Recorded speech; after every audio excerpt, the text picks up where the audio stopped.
Jadi numpuk di samping kiri Oh. lukisan ibu mertua saya almarhumah. Oh, Ya begitulah. ya. Wah, senang nih bisa kenalan sama bapaknya, belum kenal, cuma tahu tulisannya aja. Iya, kemarin tulisannya agak menohok itu soal Afghanistan dan Taliban di Kompas. Mas Ya, Teddy tuh yang biasanya, ini presenter keduanya Mas Teddy nih. Mas Teddy. ya. Biasanya Mas Teddy sering Salam mengupas-ngupas. kenal Mbak Ira. Ya, salam kenal Mas Teddy. Ya. Assalamualaikum. Ya, waalaikumsalam. Ya. Mbak lukisannya model seperti apa? Kalau boleh tahu. Kalau saya S1-nya seni keramik, terus seni keramik. Iya, S2-nya riset tentang perahu. Kalau lanjut ke S3 saya tentang aktualisasi diri perempuan berupa Indonesia gitu. Oke. Ya. Kalau keramik mah ya di Singaraja ketika saya jadi dosen Undiksa itu ada namanya Bu Luh Suartini seni keramik dia. Namanya Undiksa, tapi sekarang kan masih bergabung di keramik itu seni apa di PSRD?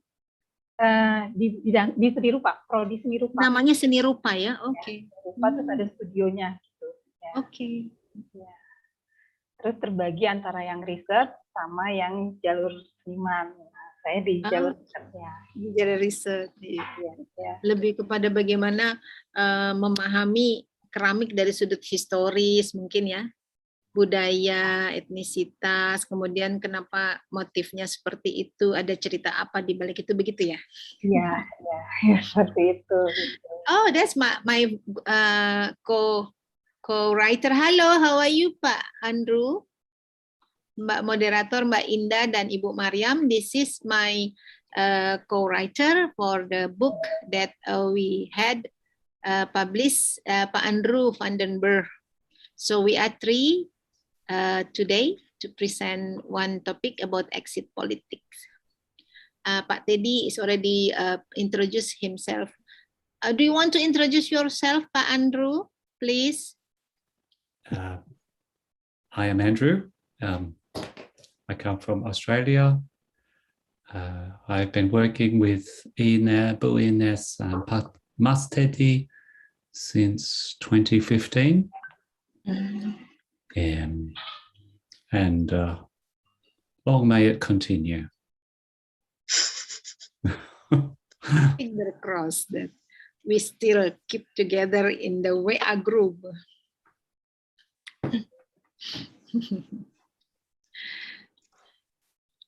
How many presenters are already here, Bu Mariam and Ibu Ira? Ibu Indah, moderator? I think 6 presenters. No, we are 3 in one topic. So that is only 3 presenters already. Yeah.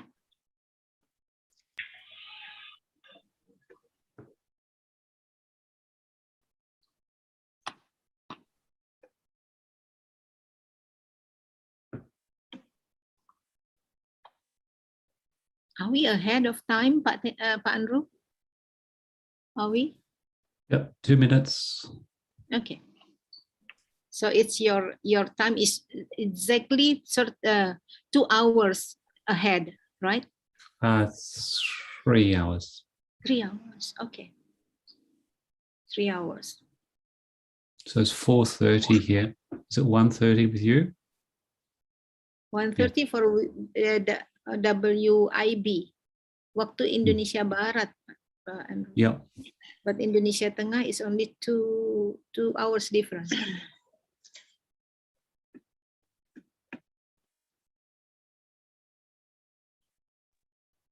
We can see that there are 3 remaining presenters, but we may continue our parallelization.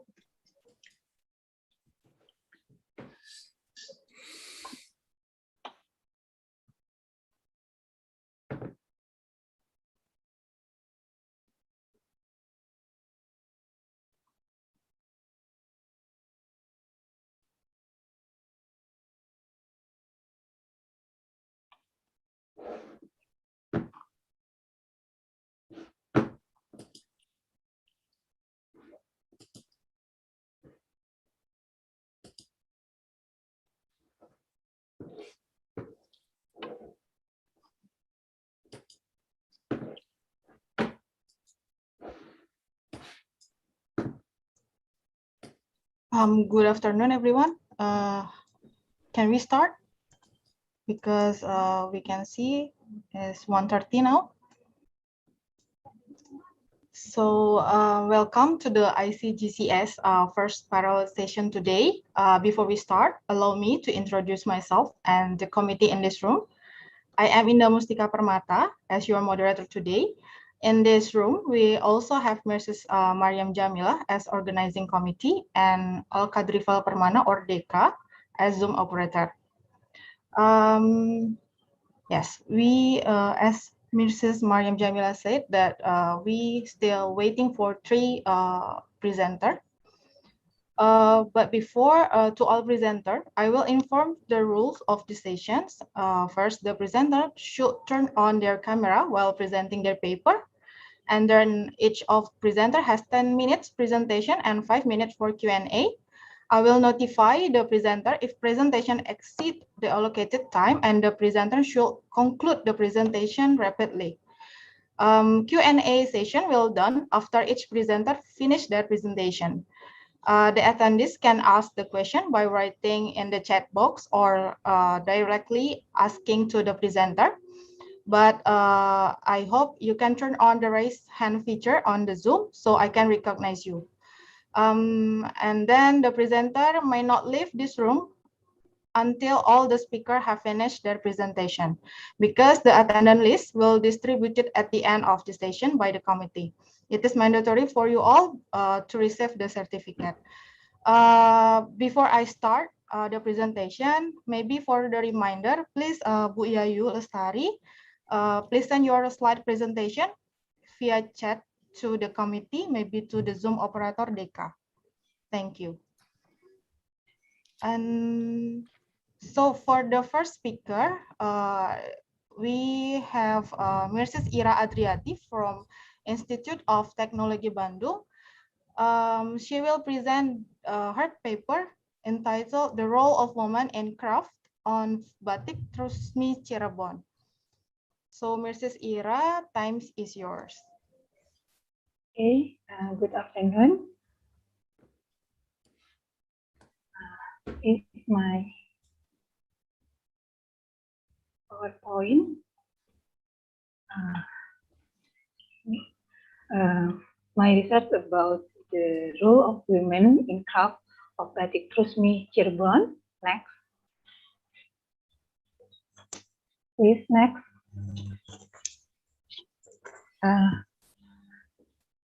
Batik is Indonesian cultural heritage. Cirebon, especially in Trusmi period, is the center of batik making. Cirebon, located on North Java. The tradition of making batik is still ongoing today. The existence of the batik industry provides employment opportunities for women and men. This study analyzes the role of women in the craft of batik Trusmi Cirebon. Okay, next.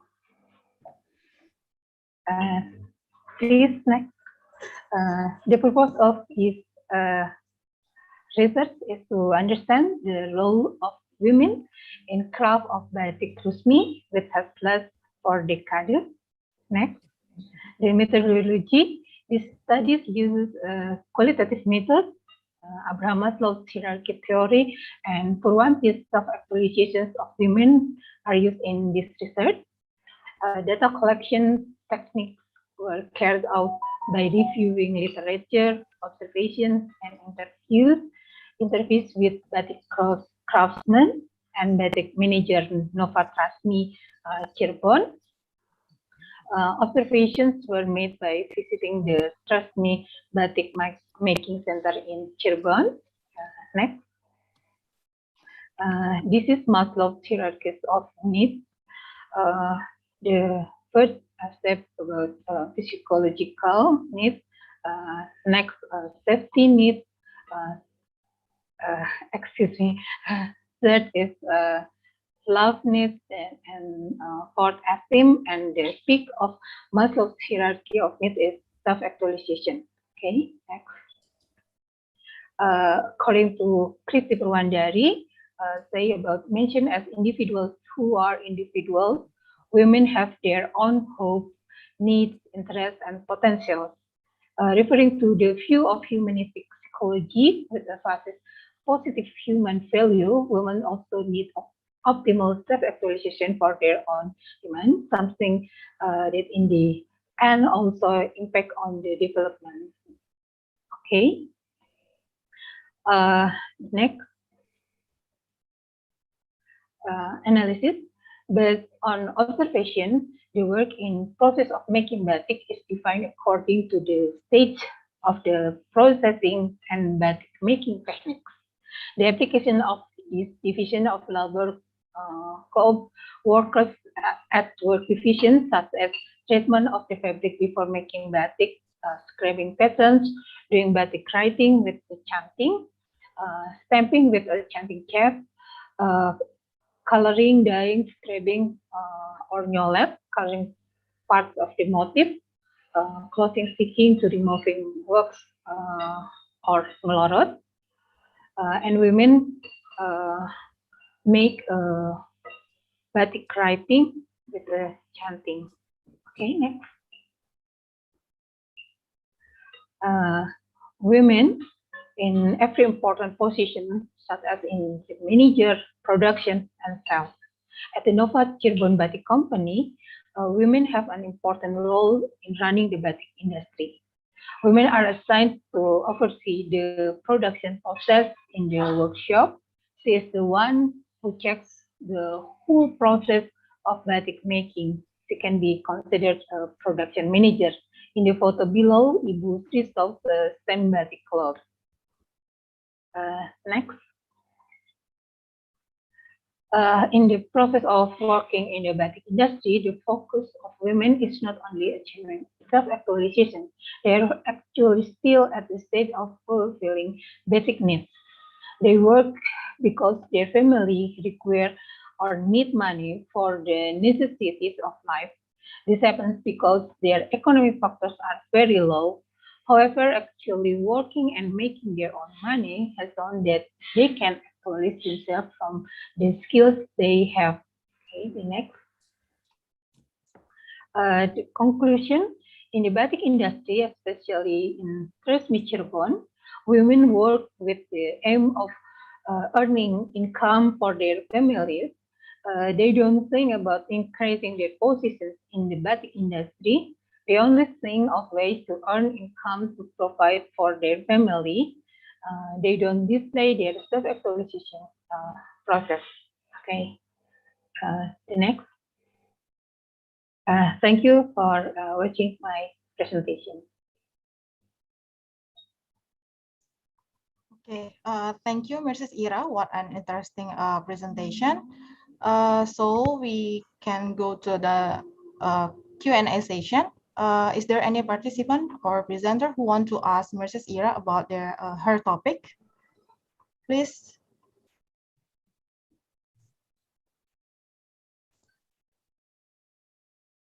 Okay, maybe before the other presenter or participant asks you about the topic, I would like to ask to Mrs. Ira. The role of women in the Tresmi Cirebon batik industry is very huge, especially in the Nova Batik company. Women are owners, managers, sellers, and also supervisors. Are the majority of batik buyers also women? So this is an industry where women from downstream to upstream hold almost all of elements. If so, why did this happen? Could you explain? Okay, because if we look at a story about batik, batik is one craft by women, and women make batik with batik tulis with chanting. But if we made batik with cap or stem, this part to make batik cap is a job for men. Okay. Okay, thank you, Mrs. Ira. Because we still have time, I will Mrs. Ines, maybe you could ask Mrs. Ira directly. Thank you, Mrs. Ira. I would like to know whether the women who are the pembatik, the one who create the pictures, I mean the motif, because some batik pesisir, the coastal areas, they do have the motif of sea creatures. While in Trusmi Cirebon, I don't think that the creature of sea is paramount. It's maybe less. Can you explain about the motif of some of the animal from the sea?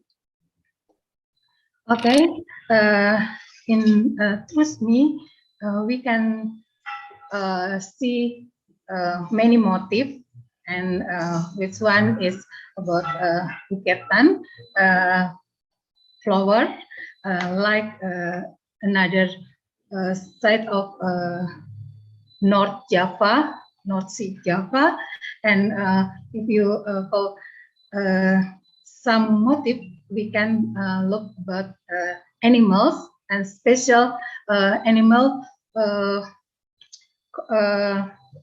from mythology, like snake, yeah, like snake, or a crab, and fish, and elephant, and this is a correlation about mythology in Cirebon, and the unique motif of Trusmi is wadasan. Wadasan is grief, or megamendung is cloth from Chinese tradition. Thank you. So less sea creatures, yeah, because it's not the pembatik from the coastal area. Yeah. That's what I understand. I'm sorry. Thank you. Yes. Okay, Thank you, Mrs. Mbak Ira. Okay. You're welcome, Bu Ines. Mrs. Ira, do you we still have time? Do you want to give a feedback or comment with the question from Bu Ines? Or maybe it's enough? Enough, but we can, when I observe about pembatik, they make batik twist for women, and they have creativity to make new motifs without out of rule. Okay. Yeah. But if we observe too, the pembatik is very poor, and women in this area very poor, and they must work hard to earn money. Okay. But another side, quality of their batik is more good or more special if we compare about batik stamp made from men. Okay. Yeah. Thank you. Thank you, Ms. Ines, for your question, and thank you for Ms. Ika. Thank you, Ms. Ira. Okay, thank you, Mrs. Ira. I think there is no participant who wants to ask to Mrs. Ira. If there is still any comment or response, you can chat Mrs. Ira directly by chat box maybe. So Mrs. Ira will respond in the question from the chat. Okay, Deika, maybe you can stop the screen. We can go to the next speaker. I call Mr. Shahrizal from Universitas Andalas. He will present their paper entitled Kinship System of Minangkabau Matrilineal Fishermen Society in City of Padang. So, Mr. Shahrizal, the time is yours.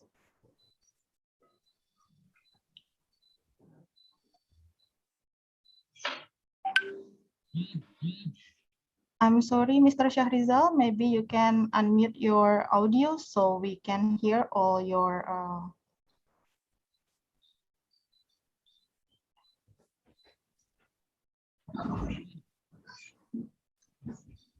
Okay, thank you, Ibu Moderator.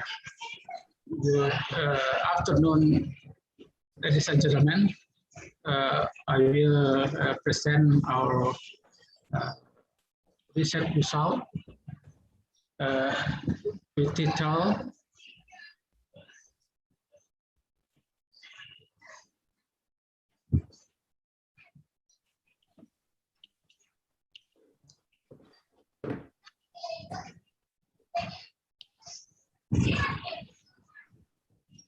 Okay.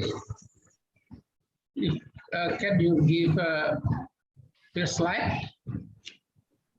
Yes, I can see your slide, Mr. Shahrizal. Okay. First of all, I will say my English not so good, but I will try how to speak English. The title of our presentation is Kinship System of Minangkabau Matrilineal Fishermen Society in the city of Padang, West Sumatra. Next.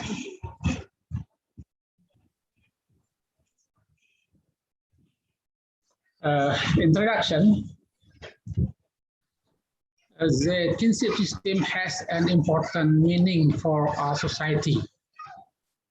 Relationship with relatives exist for relationship in social structure, right, obligation, loyalty, and sentiments.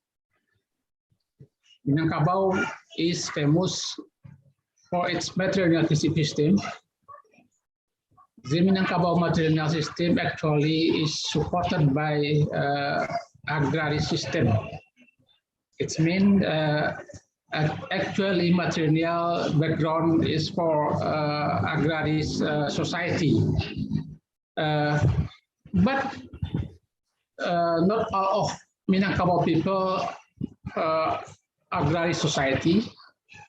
Some Minangkabau people also work as fishermen. Fishermen different with agraris. Place to work is in the sea, and who work is men, not women. Yeah. So men is central role in society, like fishermen.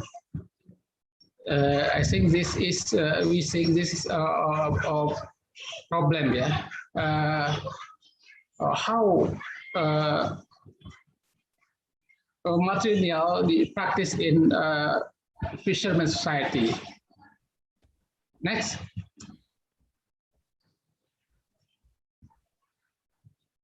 Minangkabau matrilineal system.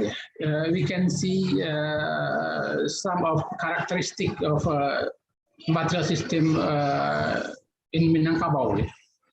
Lineage according to matrilineal line. Yeah. Based on motherland, based on woman land. Kinship group is led by male, men or male. They are the brother of woman or brother of mother. Yeah. We usually people of Minangkabau call them with mama. In Indonesia, same with uncle, exactly. And sedentary pattern after marriage is also local.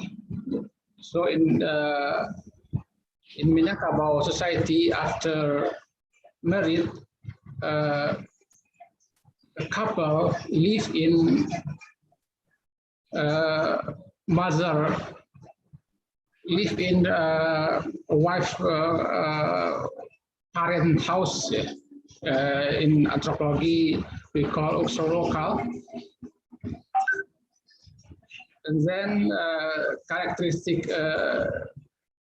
they have communal heirlooms, such as rice file and file. Yeah, rice file and file is used for economy from for family. Like that. Okay, next.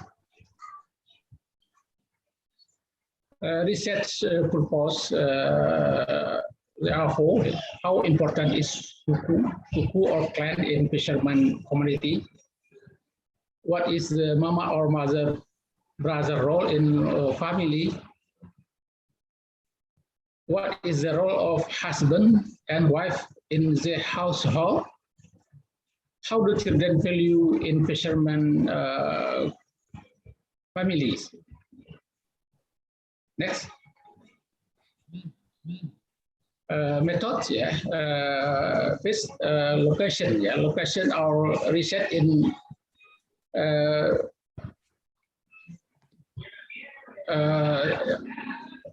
city village, yeah. Kelurahan Pasinantigo in northern Padang, Seri Sumatera. Is location, yeah, location in Padang City, yeah. Research approach, we use qualitative with observation, pre-interview, and deep interview. Next. The result of research, suku or clan, yeah, in Minangkabau society. Suku is same with clans. Yeah. For Minangkabau people, suku is important in relation with yeah, I think suku is a core of matrilineal system. Yeah. In research location, most of fishermen are immigrant. Yeah. Most of them are also small-scale fishermen.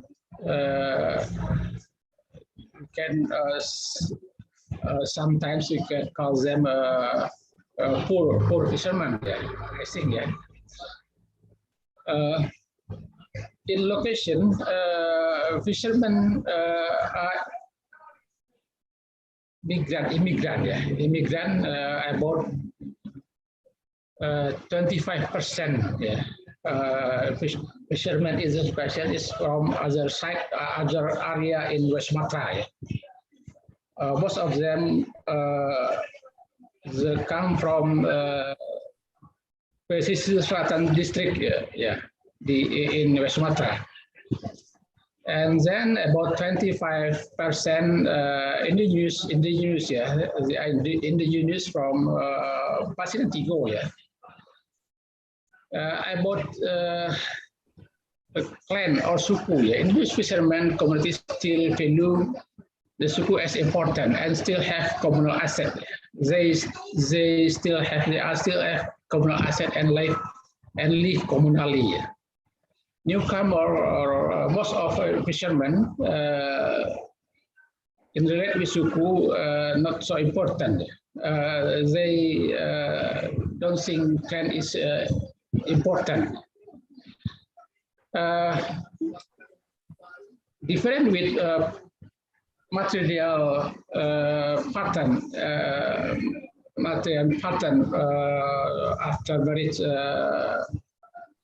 leave, yeah. Certainly pattern after marriage in fisherman society is usroka and local, yeah. different with material Minangkabau most is also local.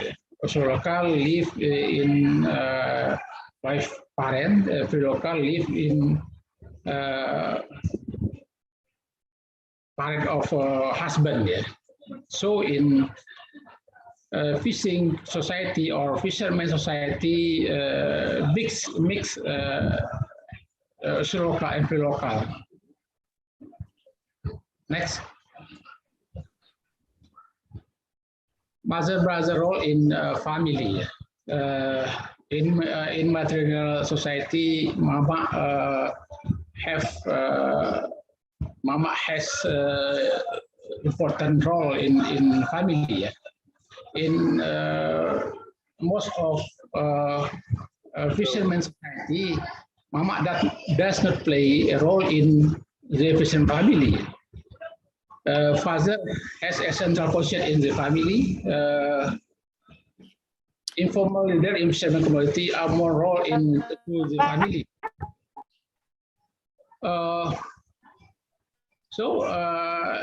Informal leader like skip owner. Gitu ya. Jadi nanti kalau ada apa-apa saya akan hubungi gitu ya. Or leader of his like. Sorry, Mrs. Dewi Anggraini, please mute your audio. Biasanya ya. Kemudian juga ada maybe Deka can you please to mute Mrs. Dewi because Mr. Shahrizal still present their paper. I cannot mute the audio. Okay, thank you. Okay, Mr. Shahrizal, maybe I just reminder you that this is 4 minutes left, so maybe you can. Okay, so there are leaders of Sherman organization. Yeah, they replace replace of role of mama actually. And then next, position of husband, wife in the soul. Position of husband play a model role in fulfilling common needs. The wife work to help her husband to increase social income. The wife also work like soup, small shop, yeah. Selling fish or housemaid in the area. Yeah. Husband income is held by the wife. Wife is family involved in decision making in family. Next. Boys and girls value in family. Boys are more involved in helping family economy. Boys generally become fishermen after graduating of dropping out of junior high school. They help with household chores. There is no difference between boys and girls in education chance. Next. Conclusion: the matrilineal kinship system in fisherman community has its own peculiarity. Also, the matrilineal plan is still considered important. Its role is not too important in kinship relation. Also, generally consists of nuclear family and extended ultra-local and ultra-local family. The role of mama does not appear in fishing community. They really more on the role of informal leaders. In the economy, the role of men is more important, is more prominent because men are the main breadwinners, but women also work to help the family economy. In making decisions regarding household financial expenditure, women play a greater role. I think is that for us. Thank you.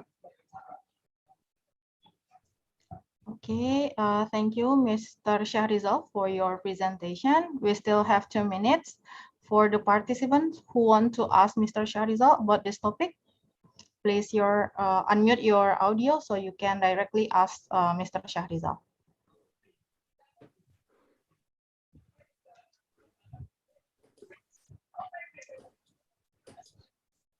Okay, maybe I would like to ask Mr. Shahrizal toward this topic. Do Minang families who live on the coast and work as fishermen also see the difference who the leader of the community is? Because we know that in the Minangkabau community that the leader is Bundo Kandung. which is the woman. So all fishermen also Minangkabau people, but they are come from another area, not most of them not indigenous people in location we said. So the leader of community actually or informal leader, yeah? Informal leader from society of fishermen, like skipper owner, ship owner, yeah.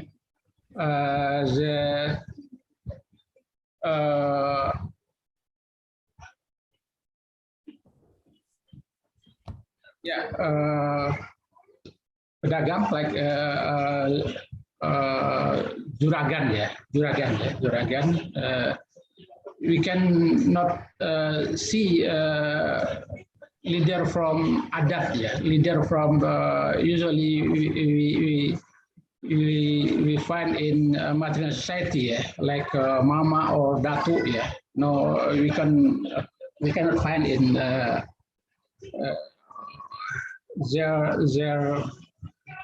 role in fisherman society. okay, thank you, Mr. Shahrizal, for your response. Maybe for Mr. Andrew and Bu Ines, because time is up for Mr. Shahrizal, both of you can ask Mr. Shahrizal via chat Zoom. So Mr. Shahrizal can respond your questions.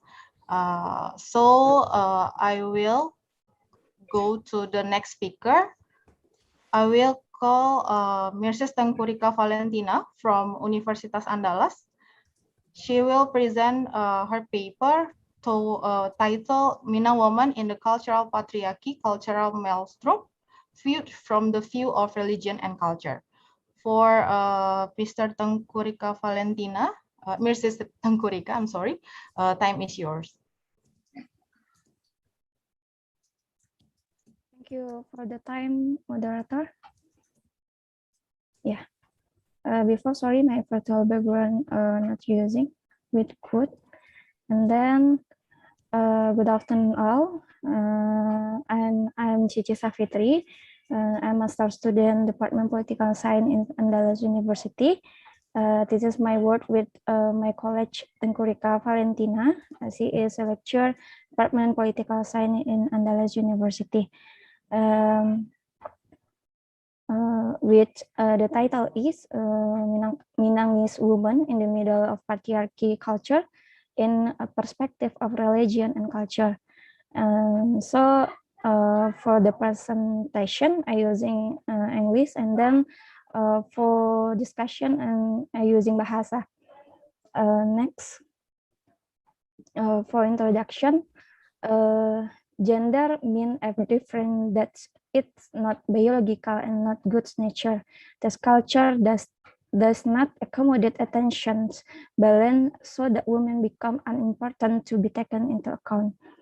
Based on studies conducted using gender analysis, it turned out that there are many manifestations of injustice, such as one, marginalization or economic impoverishment of women, and then the occurrence of subordination to one gender, and then negative labeling or stereotypes of certain sex resulting in discrimination against women, and then women have more and more extended domestic workload. This is basic gender aspect by Oakley in Sex, Gender, and Society.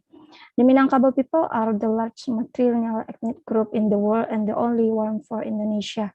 The culture of the Minangkabau community, which is embodied in the philosophy of Tigo Tungku Sajarangan or Tigo Tali Sapilin, is the rule of the three primary force represented by the ulama, Nyinya Mama, Bunda Kandang, dan Cadi Pandai. It is a formal force in a matrilineal society. Socioculturally, Minangkabau women, or also known as Bunda Kandang, has unique position in Minangkabau customary law. Next. The Minangkabau people realize that society and culture will always changing. Minangkabau proverb that reads, sakali aya gadang, sakali tapian baralih, or once great water and one turn edge, is a reflection on the awareness of that change. And then social phenomena that occur in society are very dynamic. Therefore, it cannot be denied that people's lives are full of change. As a result, not a few shifts occurred in the social culture value system of Minangkabau ethnic group. The actualization of social culture values by the community is not in a vacuum. This means that this social culture value will continue to develop and change according to the condition of the individual or community who apply them. Thus, the actualization is highly dependent on the surrounding environment. Next, based on the description above this article, the study is how the position of Minangkabauese women in the middle of patriarchy culture as perspective of religious and culture. And then the purpose of the study was to determine the position of women in Minangkabau when viewed from a patriarchal culture in terms of religious and cultural perspective. Next, this article using qualitative descriptive methods and finding the data is observation and interview, and then which mean using explanatory and post-positivistic. And for the result is next. There are several parameterized by Mukhtar Naim to see the shift in the position function of Minang women, one of which Mukhtar Naim making a parameter or conceptual paradigm about the parameter and position of Minang women by using a simple calibration method, yaitu using the positive and negative symbol to determine the level of function of Minang women position by looking at the general trend of change that occur from rural to urban situation. From the table, it can be seen that they are different in the parameter of the position of Minang women in village and cities, namely relate to property ownership. That in terms of custom and culture, Minang women do have a high position in property ownership, who hold the pusako tinggi in the rumah gadang. Slowly, there is a change in the Minangkabau family that is moving toward a complete family, not only because it's not taught in Islam and the basic law of marriage, but also because of social change in society. And next, first, what is the position of ethnic Minangkabau women in the patriarchal world from a religious perspective? So, when talking about Minang woman, we need to clarify one thing. Who are Minangkabau women gitu. Minangkabau woman is Bunda Kandang, are ethnically Minangkabau. Bunda Kandang is the center or the root of the whole system in a family. All problems that exist are always delegated to her, and she is the policy maker in the family. Bunda Kandang is it a functional sense, it personified by older member of the family.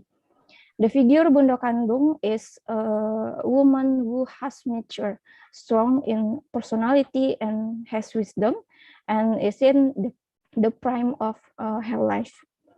Currently, the position of Bunda Kandang in Minang custom has been degraded. Gradually in holding heirloom is only used as a symbol at this time. Property management by Bunda Kandang nature has but does not master, so in Minangkabau at least the expression woman right but no rule. Woman clearly cannot the words female gender, socioculturally, and female sex biologically.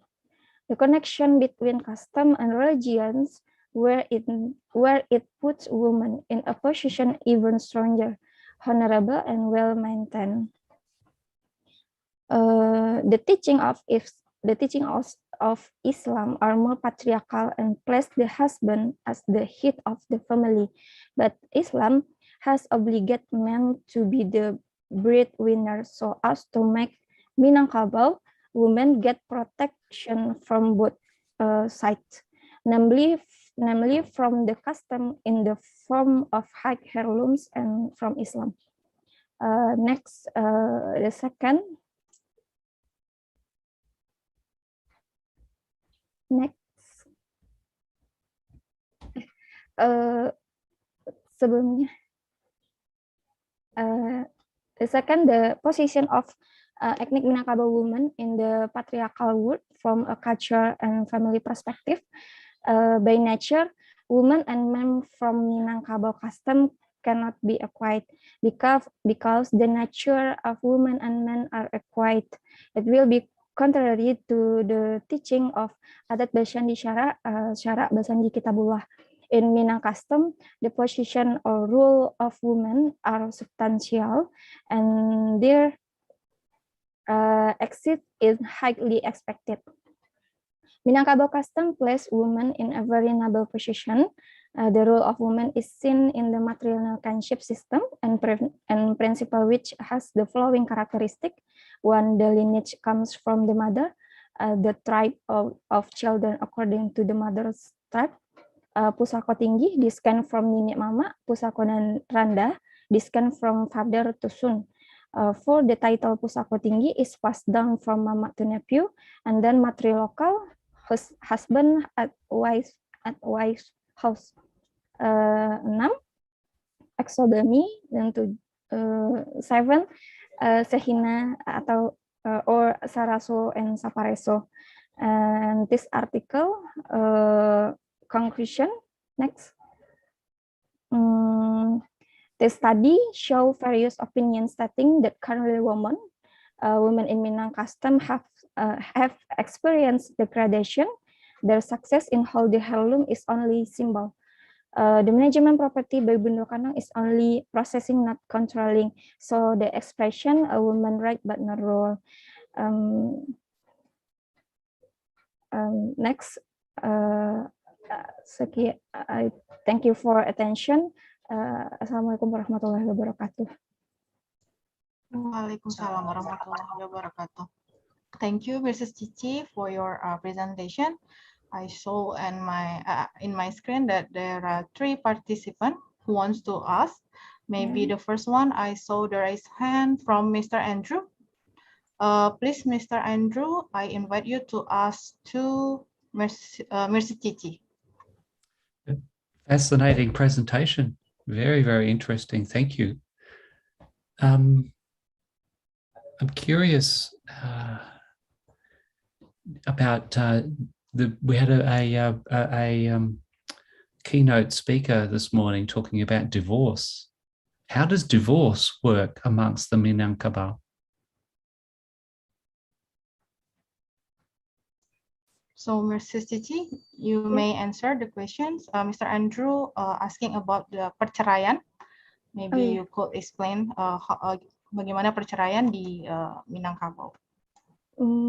Maybe I using bahasa in this untuk to answer.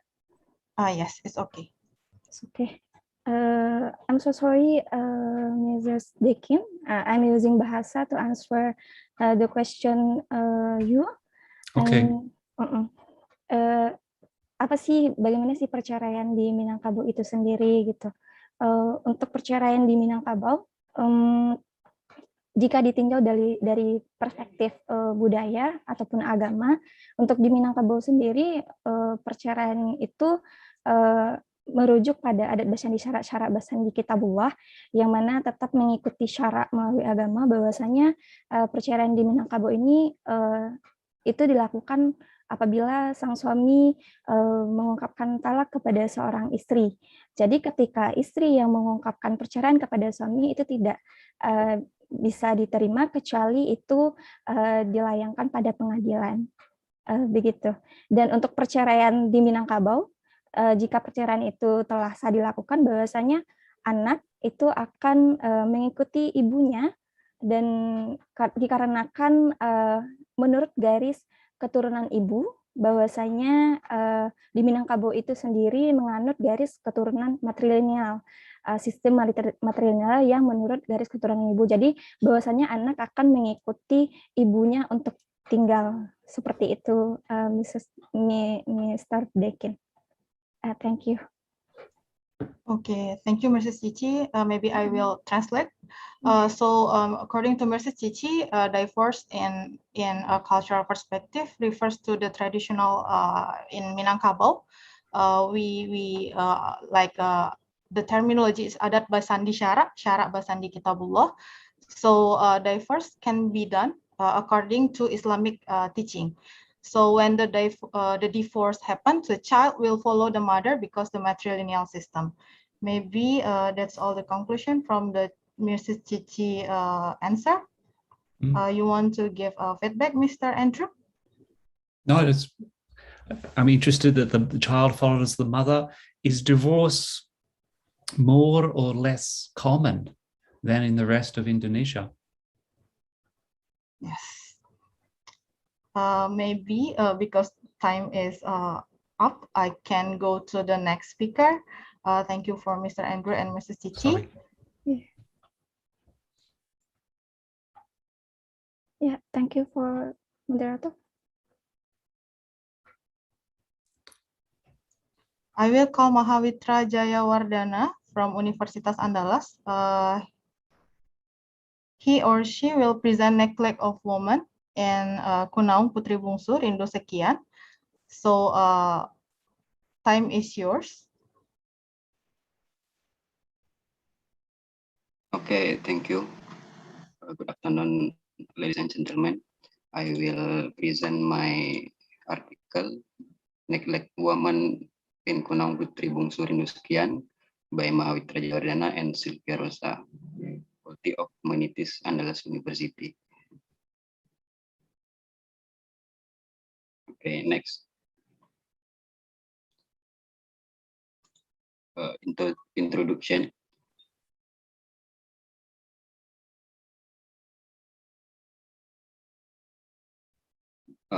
Literary work often shows portrait of social reality developed among the society. It also shows how power relations are between individuals or groups in power and subordinate groups, such as women who are often dominate in literary works, including oral literature. Domination of women is one way so that the patriarchal system can run for good. One of the oral literature in Kerinci is Kunaung. Kunaung is a folk tale that is sung. Kunaung not just a story, but it is a medium for immersing certain ideas into society through symbolic language.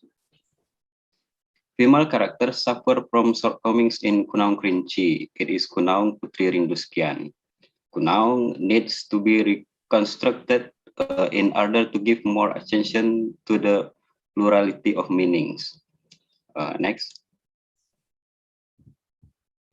Several previous studies relate to Kunaung Kerinci is Amral, examine the moral message in the folklore of Sakunung-Kunung Ninau in Pulau Tengah, Kerinci.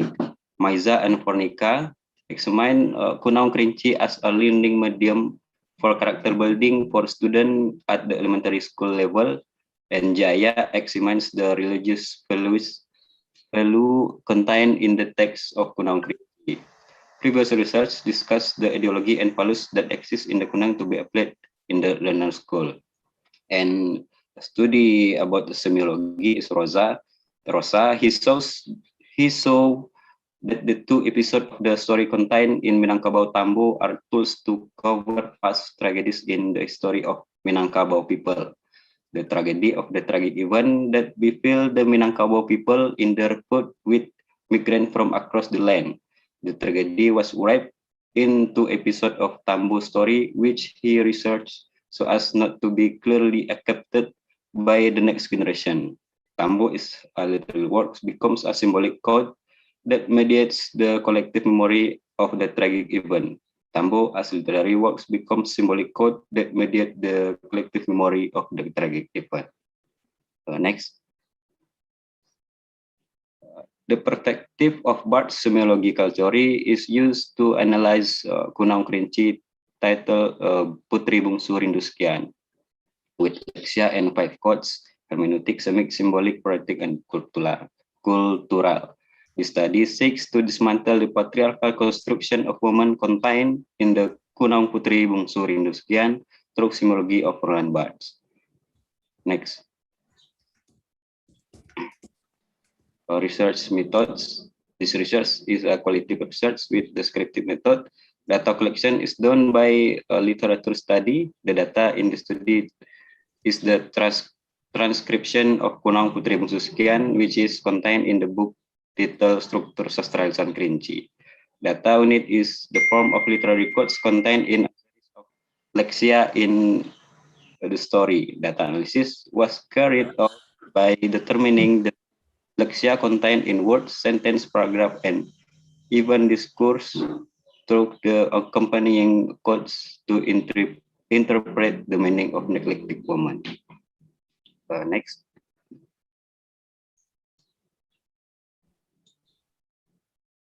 Result and discussion. The reconstruction step is to cut the text into lexia unit in the form of words, sentence, paragraphs, and even discourse. There is 29 lexia in Kunang Putri Bungsu Rindu Sekian. The 29 lexia contained in Kunang Putri Bungsu Rindu Sekian shows that Putri Bungsu was divorced by Datu Agung because they have no children.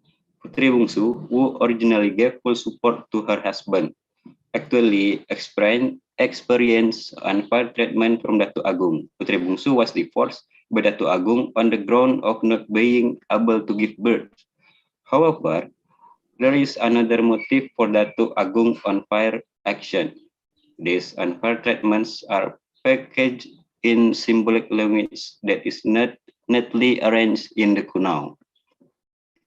Next.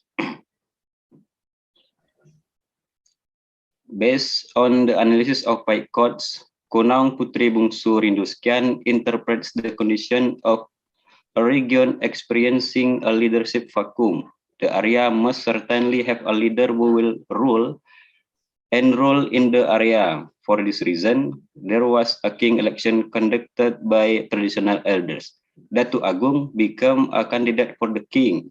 He is supported by his wife, who is the heir to the high Pusaku Tinggi, the person who has the right to inherit the inheritance of her ancestors from generation to generation in Kerinci.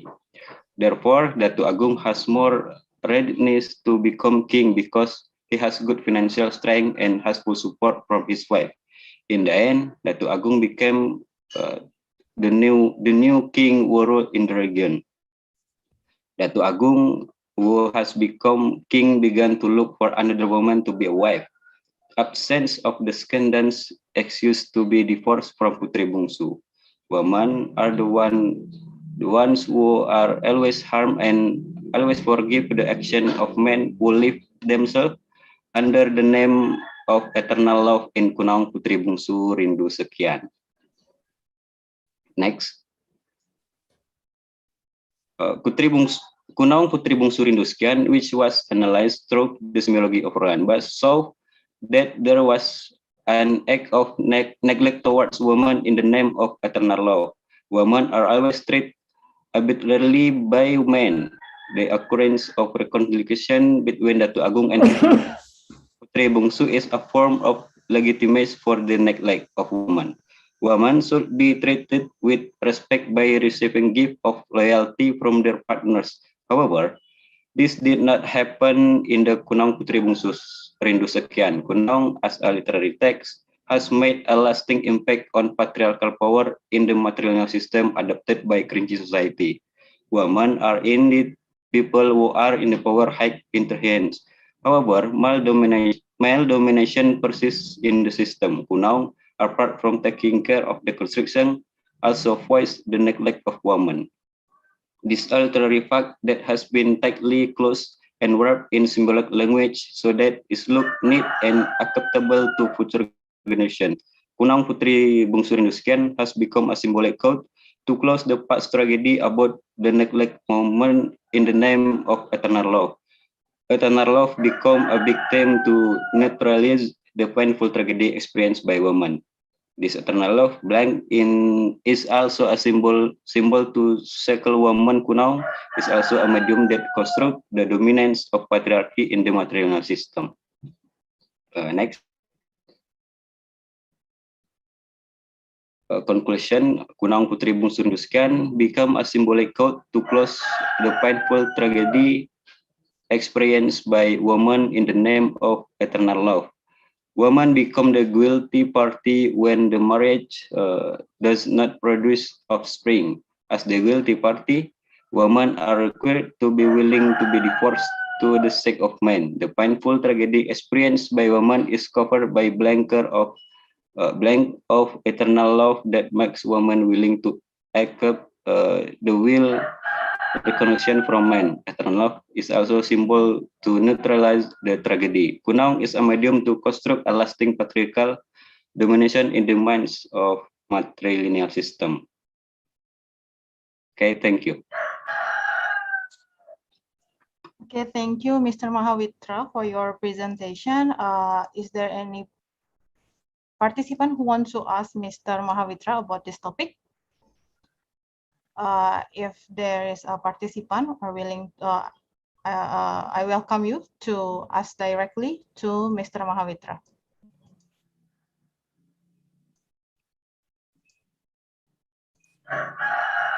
So maybe I would like to ask you, Mr. Mahawitra, is there any influence from religion so that this phenomenon can occur?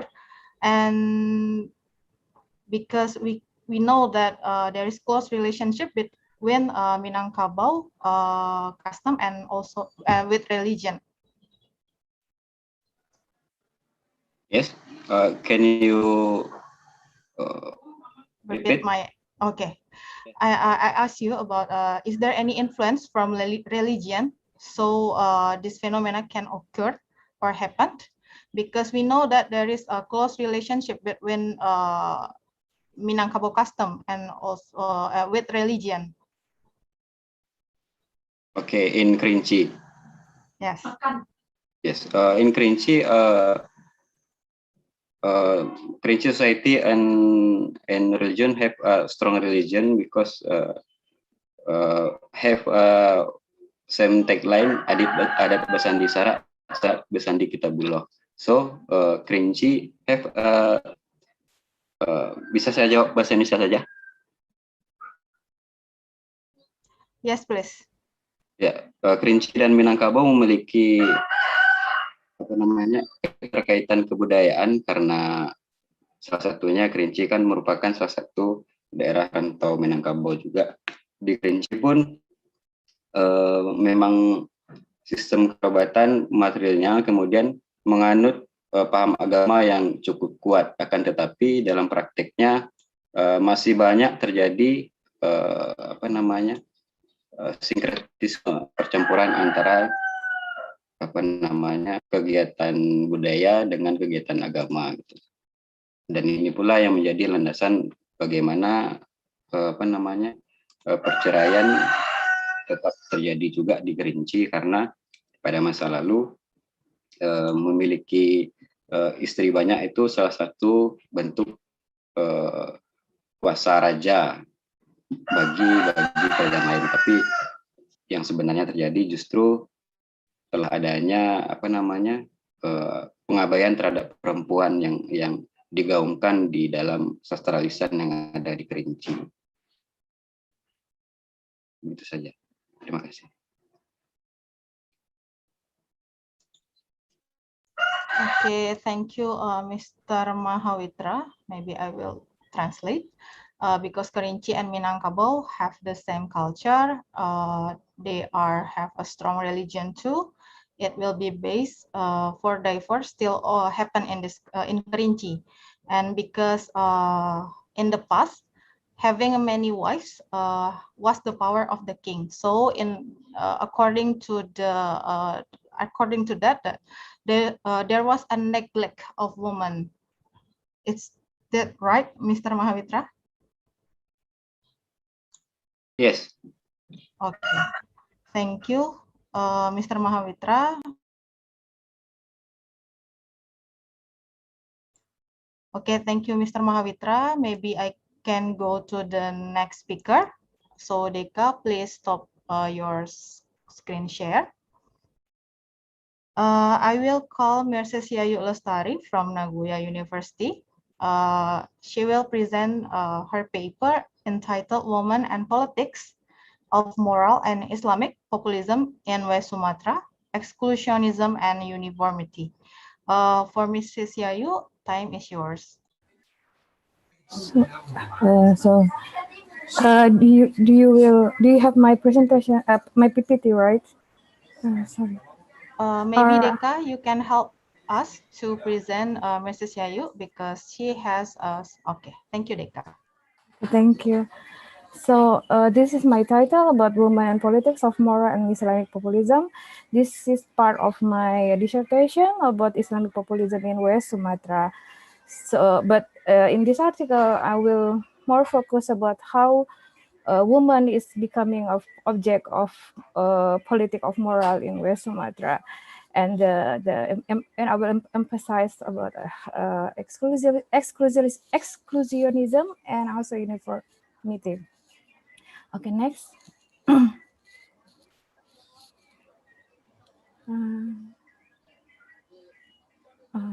This is my outline presentation. I think we can skip this part, so maybe we can move to that. So my background of this article about after the Reformation, there are two power major emerged in Indonesia. First is one is the Islamic, and also the second is democratization movement. And I think it's in West Sumatra you can see both Islamic and also democratization movement. In the Reformation era, the discourse of upholding Islamic law and local custom in West Sumatra coexist. It's not also, but this is not only happen in West Sumatra. It's also happen, I think, most of in the Indonesia region.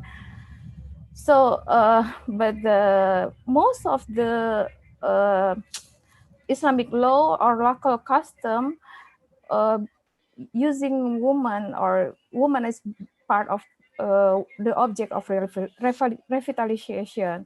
So, for example, how women should behave, how women should wear something. So the object or the focus of politic moral are emphasized to women. So please next.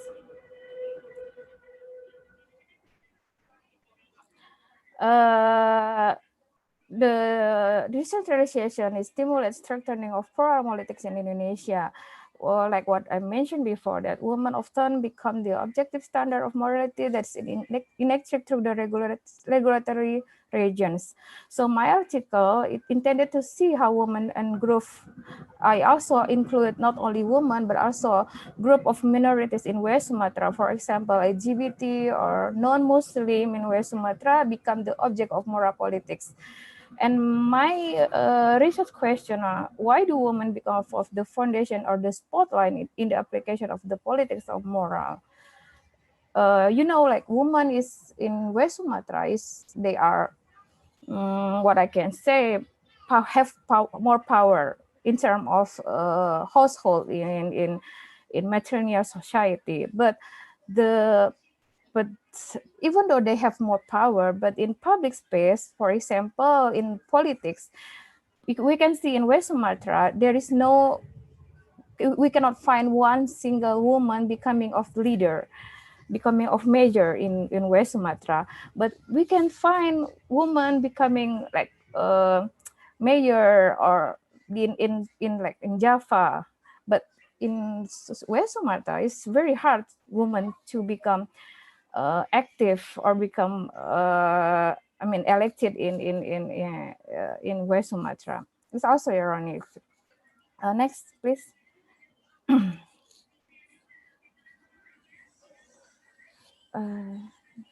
Next.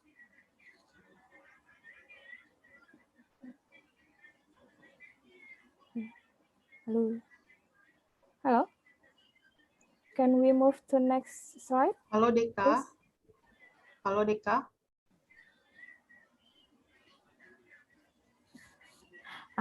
So this after my research question, how Islamic populism encourage political moral, especially against women and group of minorities in West Sumatra, and why do we? I think I already mentioned this research question. Why do women become the foundation of the spotlight in the application of the political moral? Next. My methodology is I collected face-to-face interview and active observation from August 2019 until November 2020.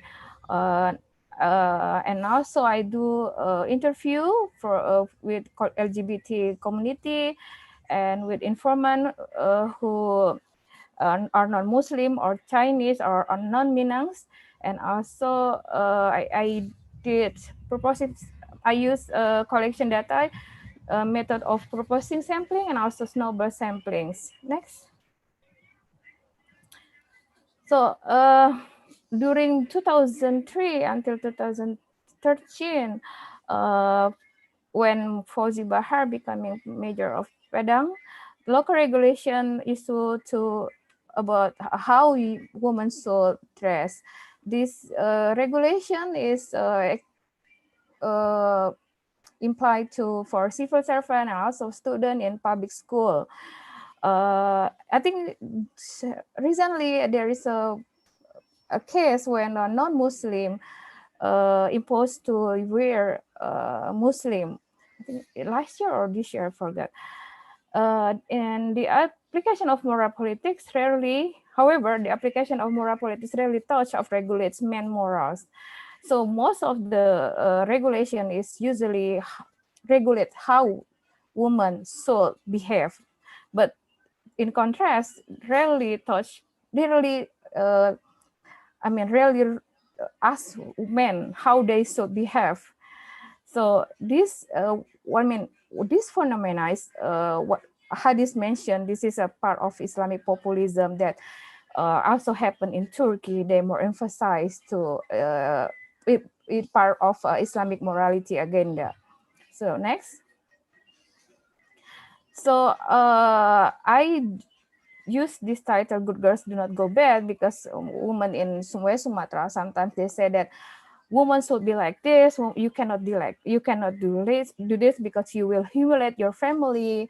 So the good woman still meets the standard of moral bond by the norms of custom and also religion. So you cannot. I think in West Sumatra you cannot like stand up by yourself. It's part. You are part of your community, part of your family, so and part of your religion. So you then what do you do? How do you behave?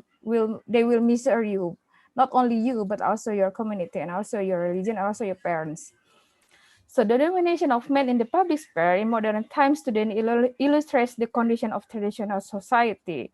Women have the right to in private space, but men will have the right to control the decision making and leaderships. So even though women have the right, women have the right to own the property. I don't know whether it's term of own is correct or not, but they can have it. They can share it, but they cannot control the property. But despite adopting a materialist system, men still control women's lives. Some of my reference or book I read that even though the women are in power, but it's pseudo. It's not really in power. Still men control the power. Next. So I quote one of the research from Parker. He did the research in West Sumatra, how the use of the veil is a form of disciplining themselves. So the veil makes mobility and movement of women be reduced to help discipline yourself and make women more aware of your body. This limitation help women to apply their form of discipline and constructed of awareness of self alone. So, if you wear a long skirt and wear veil, you cannot do movement and you discipline yourselves, and it limits yourself, it limits your bodies. So in that part, that is construct the awareness that you are your ability is like your ability is, there's a limit in that. So the group of Islamic conservative in West Sumatra encouraged politicians to make morality in the special scope of the public. One of the efforts to maintain the community morality, local regulation were made that regulates women clothing. Lynn Parker also discussed about the twisted Islamization in the public sphere that drag non-Muslim, especially with their obligation to wear hijab. I already mentioned the case of what happened, I think, in this year, how the one of the non-Muslim student in Padang they imposed to wear hijab. So according to Parker, this incident is ironic in considering former of history of Minangkabau. Minangkabau is famous for openness and also democracy, but now tends to retreat the rear. So moral politics in West Sumatra is phenomenon locally and relates to a concern against globalization, which make the order of social and moral society changes. The presence of LGBT, pornography, and free sex induce moral panics, fear the public will the influence of globalization to their children. Therefore, no wonder many parents pursue their children into Islamic education and wish the children to be introduced to the religion early. Next. So this part I will mention about exclusionism or antagonism and also right-wing support. After Suharto's fall, in line with the spirit of freedom, found and organized group of Islamic organizations sprang. The local Islamic mass organizations such as Muhammadiyah and an organization with strong and deep root in West Sumatra. A new Islamic, even though Muhammadiyah is still strong, I'm still sorry, has Mrs. Ayu, you have 3 minutes left, so I hope you can shorten your presentation because this is a session for Q&A. It should be. Thank you. Thank you. According to the group of conservative, the government should participate in interfering with handling the problem of nation morals. Next. In the frame of populism, the LGBT and immoral action were appointed as a scapegoat because of the bad condition which were then inflicted of LGBT as the order. So sometimes ugliness and misfortune occur in that community, they will like blame the LGBT because, and also immoral actors. So you are not you are not good people, you are sinner. So that's why bad happen or misfortune occur. So you should be blamed about it. So exclusionism is an attempt to reference and at the same time purify, according to Taggart, as attempt to construct an identity as an awareness who is not part of us rather than who we are. So I will move. I will first this. Okay, next. So we come to the conclusion. So I already discussed how populism in West Sumatra support the strength of institution, society, and the government. The collapse of the Suharto regime meant the beginning of the new change, which was considered a major change. People of Minangkabau will also be affected by this change. Although it's too early to conclude the link between moral politicization, especially focusing on women as the source of development and stagnation in West Sumatra, it is time to turn attention to public issues rather than individual personal issues. Okay, I think that's all from me. So thank you very much. If you have any question, I will be very pleased. Okay, thank you, Mrs. Yayu. Is there any, okay, Mr. Teddy, I invite you to ask to Mrs. Yayu. Time is yours. Mohon izin saya pakai bahasa Indonesia ya, moderator.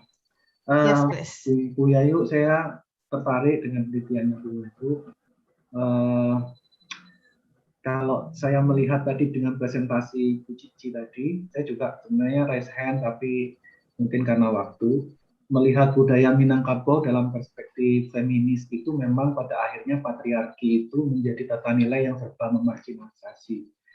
Saya juga surprise tadi dari Bu Cici terus ke Bu Yayu ini tata nilai matriarkal yang pada akhirnya juga saya sebagai orang luar dari Padang menilai seharusnya ini menjadi, kalau saya meminjam Catherine Hakim ya, ada erotic capital terkait dengan teorinya dia, itu justru menjadi senjata mereka untuk bisa menjadi agensi yang otonom dan memerangi patriarki itu. Apakah kemudian di dalam riset terkait populisme ini itu dimungkinkan, Bu? Atau mungkin saya melihat penelitian Ibu terkait dengan apa namanya Bu Yayu ini menjadi menarik, mungkin karena ada struktur kultur yang begitu mengekang, tapi mungkin ketika saya memframe-nya dengan misalnya dengan feminis post intersectionality ya, justru mungkin nanti akan ceritanya menjadi tata nilai Minangkabau itu justru menjadi kekayaan yang membuat agensi perempuan di sana itu menjadi kuat, pun sebagai politisi yang bertarung dengan beragam moralitas politik tersebut. Apakah itu memungkinkan, Bu Yayu, kalau saya menanyakan terkait dengan agensi women tersebut? Terima kasih, moderator, Bu Yayu. Okay, Mrs. Yayu, maybe you can answer in English, please. Oh, okay, thank you. I mean, your question is very complicated. I don't know whether I can answer correctly or not, but for me, this my article is kind of part of autocorrect from because I also part of the community. So I do think that I mean, feminism is some kind of free yourself, but I mean, even though that the woman has a control in, I mean, from the front, like what I told you is like pseudo feminism or pseudo in power, but actually still men still control the public sphere. I mean, I mean, not public sphere, it's like public space. So that's why I think why a woman still cannot influence women, like more becoming object rather than like subject. I don't know, I'm sorry whether I cannot say I mean I cannot say, but I mean I cannot answer part of the feminism, but maybe we can discuss later. You can chat me. Sorry if you are not satisfied. Thank you. Okay, thank you, Mrs. Yayu, for your response. Because time is up for your presentation and Q&A, I will go to the next speaker, Ibu Ines, Bu Nasrina Zuryani from Universitas Udayana. She will present their paper about exit politics and trans women in Bali and Yogyakarta, understanding transgenderism in Indonesia. Okay, Mrs. Nazrina or Bu Ines, time is yours. Thank you, the moderator. I would like to say thank you as well for the previous presenters and also the participants. And I'm here with two other members of our team, Pak Andrew and Mas Teddy. Why we are taking these topics, exit politics and trans women in Bali and Yogyakarta. It is also related to our publication, Recent 1, 2021. The body of our presentation will be the literature, how our approach can be, and common sense terminology, and then transgenderism in Yogyakarta and Bali. We also say about how our method of data collection, and then we have 2 slides of discussion. I would like to have the help of Pak Andrew later when we have the discussion, the 2 slides of discussion. Maybe he can as well explain about the lake of Tili, because this is his expertise. Next slide, please, Deka. Okay, the literature. Most of the literature concerned about mental health and access to hormone medication or surgery, biology of the transgender. This means that they have problem that they already written widely. Also concerned about stigma, discrimination, and rise of intolerance in this field of sociology and anthropology. In our literature, we also use discourse of language, where we use Cornell and Hay. So exit politics come from Cornell. And also we explain in the literature multicultural genderism and exit politics as a way to understand transgenderism in Indonesia. Also, we discuss discourse of power, who is written by Butler and Bachi. It's explained about performativity of diverse discourses within biopolitics of assemblage. In this particular place, we already discussed, our team discussed in Zoom. And I hope that the next slide will make it clearer. Please, next slide, please.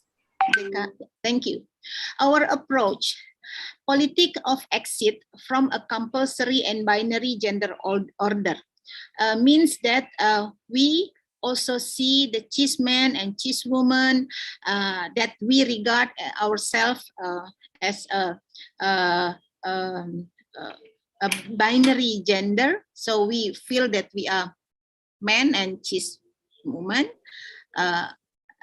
So we feel it's as taken for granted. And also our approach is path dependency, both illiberal family ideology, where we also see keluarga besar, the lineage of family, big family, depend on how we see ourselves, and multi-religious tolerance under Pancasila since the 45s. Transformasi brought opportunity for both Islamist intolerance and exit politics around multicultural genderism. We can see from the Odd Games Montreal and Yogyakarta Principle in 2006. And also we approach family ideology versus Pancasila, exit politics versus Islamist play out differently in different cultural contexts, such as in Yogyakarta, Denpasar. Also other places such as Jakarta and Surabaya. We explore a common ground between biopolitics of assemblage and multicultural transgenderism. So this is how we discuss, and we would like to have a journal article out of this, particular topic. Can we have another slide, please? Then, how we see waria, wanita pria, or trans woman, or they prefer to call themselves transpuan, versus bencong. Well, some people said that bencong is milder than waria, but in our discussion, we see that most of the trans women like to call themselves as transpuan rather than waria or bencong. Bali has mild tolerance for transpuan, means they are trans women from men to women. Most families in Bali accept this sexual orientation. Some districts attract LGBT tourists, such as the cafe for LGBT, around commodification of transpuan. So they have the performance of the trans woman in the stage. Transpuan can become community leaders. It's happened in Singaraja, in our chapter 6 in our book. Unlike in Bali, Yogyakarta has more Islamic Puritanism, more talk of bencong. Maybe it's a wrong spelling, bencong. So they in Yogyakarta, they have a more stigma than in Bali. Family feel ashamed of transgender members who lose place on kakak. Kakak is a kartu keluarga. And recently, COVID has posed harsh problem for health of sex worker for those trans women. Then exit politics are maintained through more underground. So can we have another next slide, please? Yes. So we had some interviews and WhatsApp conversation during our data collection. we went to Pesantren Waria, Al-Fatah, and the lady in the middle between me and Pak Teddy is Mami Sinta. And we do have also discussion with Ibu Mastaria Sa'dan. She wrote this book, yeah, about how the Santri Waria in Yogyakarta try very hard to be exist, and they had a problem with the Islamic Puritanism, where the jihadists said that they have to be killed, or they really was angry with them. So it happened in 2016. So we also had a conversation and a length of communication with the trans woman in Denpasar, beside in Singaraja, north of Bali. In Denpasar, we went to meet at least 4 trans women to discuss about their problem. Can I have another slide, please? So our recent publication is related to a trans woman who built up wargas in north of Bali. She is Mami Siska, and Mami Siska is a very strong woman, I must say. And she has transformed herself into a very strong leader in the wargas, in the community of trans women. Can I have another slide, please?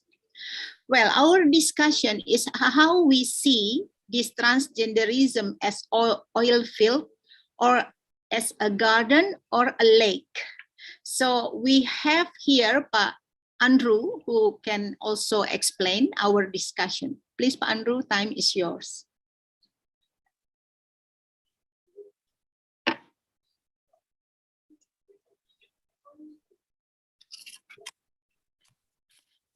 I'm sorry, Mr. Andrew, maybe you can unmute your audio. Okay, thank you. Oh, sorry. The oil field is a metaphor about pessimism. The structure of the circumstances are against you. It doesn't matter what you want or what you think as an agent of change, it's never going to happen. The conditions are absent, so tough luck. The metaphor about a garden is very optimistic, that anyone can build a garden anywhere. You can build a garden on the top of a skyscraper, so long as you are sufficiently skilled. So exit politics can be built anywhere if you're just clever enough. On the optimistic picture, on the pessimistic picture, it's never going to happen. Doesn't matter how skillful you are. So we take the middle position, think about it, exit politics as like a lake. There are some places where lakes emerge naturally because of the circumstances. And there are other times where if you are clever and skilled, you can achieve exit politics in the right circumstances. And sometimes it's still not possible. So it just all depends. Constructivism, this middle position, is close to both what Ray Wynne Connell argues for, with multicultural gender as a culture. And so the queer, fluid cultures, this multiculture of gender is what exit politics is all about. We exit the binary man or woman, and we have this queer in between, the fluid transgender possibilities in the right circumstances, in the right time, is our idea. The other way of seeing it is Judith Butler, who's also in between, neither optimistic or pessimistic, is also in between, but her arguments, or their arguments, I should say, she prefers to use they, their arguments are about discourse as power rather than discourse as communication. Ray Wynne Connell is closer to discourse as communication, but possibilities of alliance between different groups, that transgender disadvantaged groups need to be allied with many other disadvantaged groups to try to achieve possibilities. So to uphold Pancasila, to uphold tolerance, multiple religions, multiple genders. And that we haven't really started out the second part thinking about discourses around gender, but that's enough for me, I think. Okay, so we had already the 2 slides for the discussion. So we don't have a concluding remarks, but with this discussion and metaphor, we would like to discuss, do we understand, it's the last slide, please. Do we understand the transgenderism already? So because the moderator asked more time to discuss, so I think we just stop here. Thank you, moderator. Thank you, Bu Ines, for your presentation with Mr. Andrew. We still have time, so is there any participant who wants to ask Bu Ines or Mr. Andrew for this topic?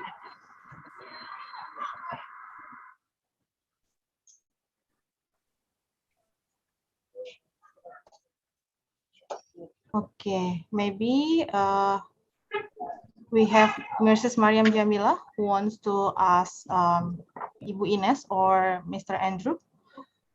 Please, Mrs. Mila, time is yours.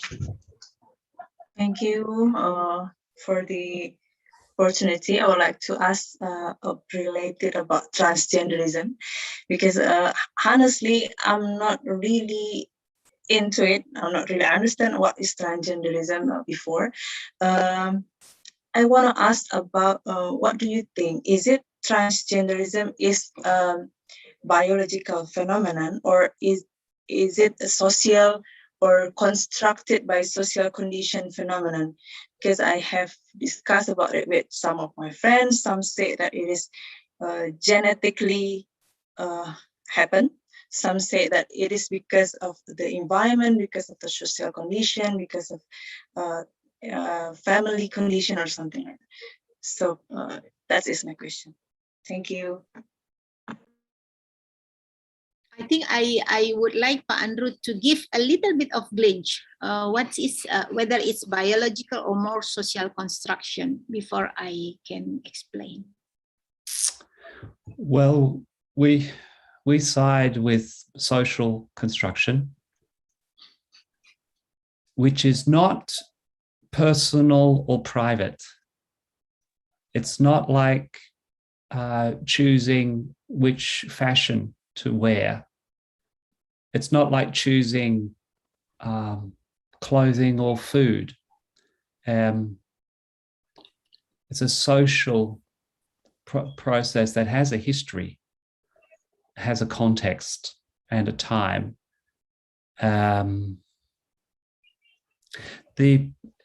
I was listening to an interview with Judith Butler yesterday, and she said that her famous book, Gender Trouble, attracted criticism from transgender activists who insisted that it is biological, it's internal.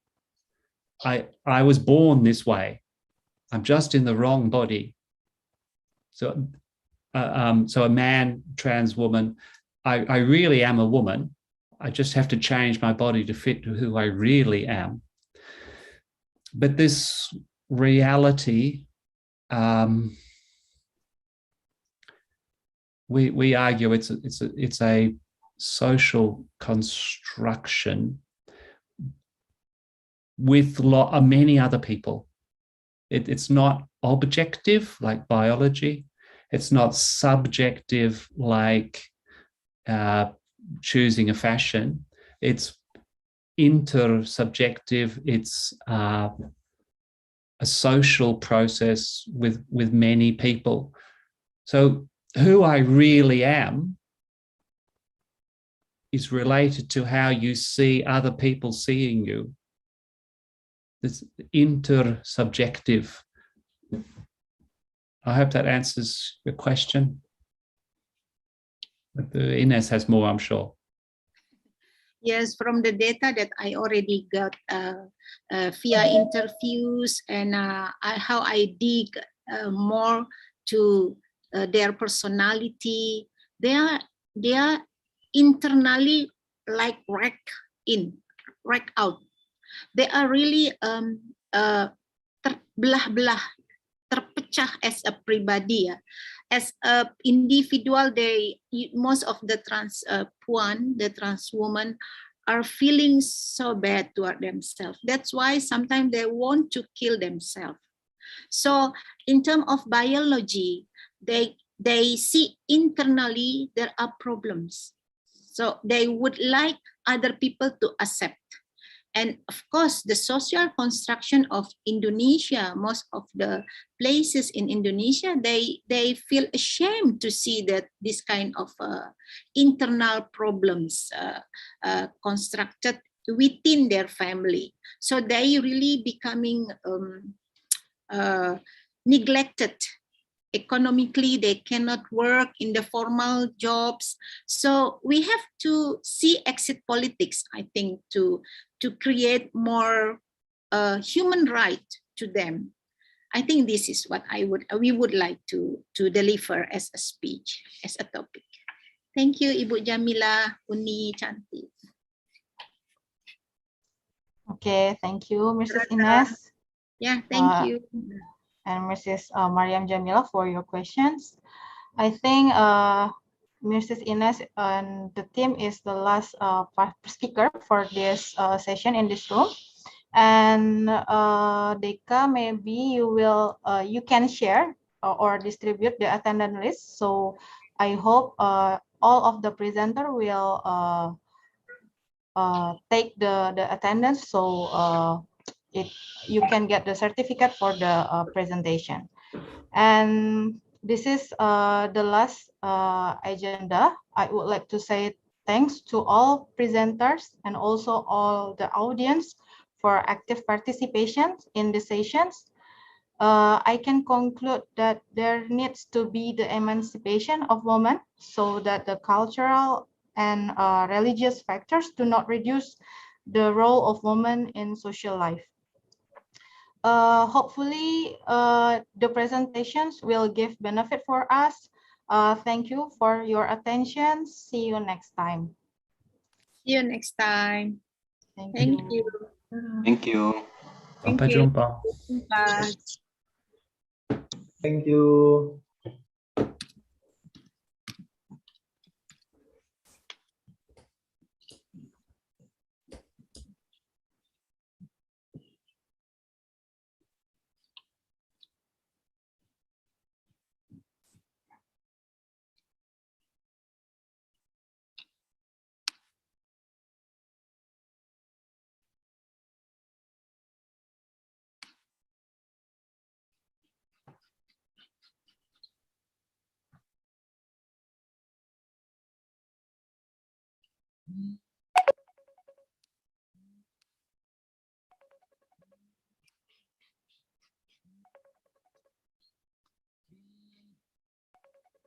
Hello, Pak Andrew. Pak Andrew. Hi. How was it? How do you think? Was it good? Oh, good, cool. Yeah, I may. Oh, sorry, masih di sini. I'm sorry. Bye bye. Pak Andrew, are we going to have a regular meeting again?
Good afternoon, all presenter and all participants.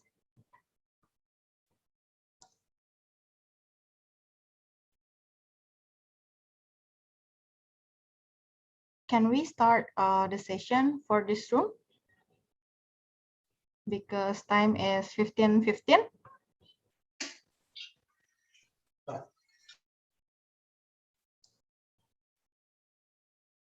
Okay, I can see there are presenters who already here. Maybe we can start these sessions. I welcome you to the ICGCS second parallel session today. Before we start, allow me to introduce myself and the committee in this room. I am Indah Mustika Permata as your moderator today. In this room, we also have Mrs. Mariam Jamila as organizing committee and Deka as Zoom operator. To all presenter, I will inform you the rules of these sessions. The presenter should turn on their camera while presenting their paper. Each of presenter has 10 minutes presentation and 5 minutes for Q&A. I will notify the presenter if presentation exceeds the allocated time, and the presenter should conclude the presentation rapidly. Q&A session will done after each presenter finish their presentations. The attendees can ask the question by writing in the chat box or directly asking to the presenter. But if you want to ask directly, please turn on the raise hand feature on the Zoom so I can recognize you. The presenter may not leave in this room until all the speakers have finished their presentation, because the attendance list will be distributed at the end of the sessions. It is mandatory for receive the certificate. So maybe we can start the presentation. For the first speaker, I will call Mr. Asrinaldi from Universitas Andalas. He will present the paper entitled The Problem of Attitude, Consistency, and Voting Behavior for the People of West Sumatra Toward Female Regional Head Candidates in Regional Elections. Mr. Asrinaldi, time is yours. Okay, thank you, moderator. I would like to thank to all participants to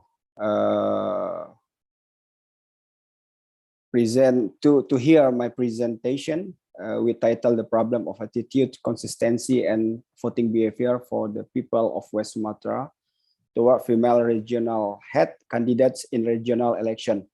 There are three researchers in this paper, Asrinaldi, Andre Rusta, and Ilham Aldelano Azre. Next slide. Okay, actually this paper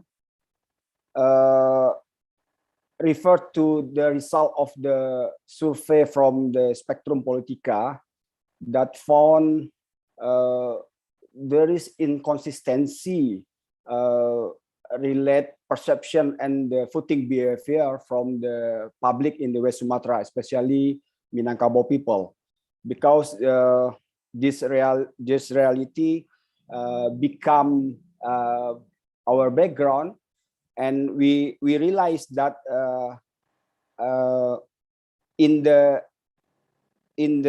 reality there are many efforts have been made to encourage the public to vote for a woman in the general election or Pilkada, but when we try to reverse the result of the one survey from the Spectrum Politica Institute, the local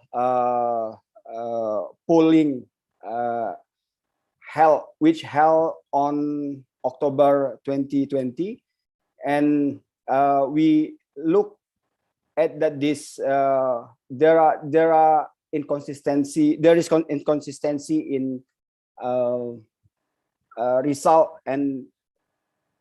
result of the survey and the voting behavior from the public in West Sumatra. Next.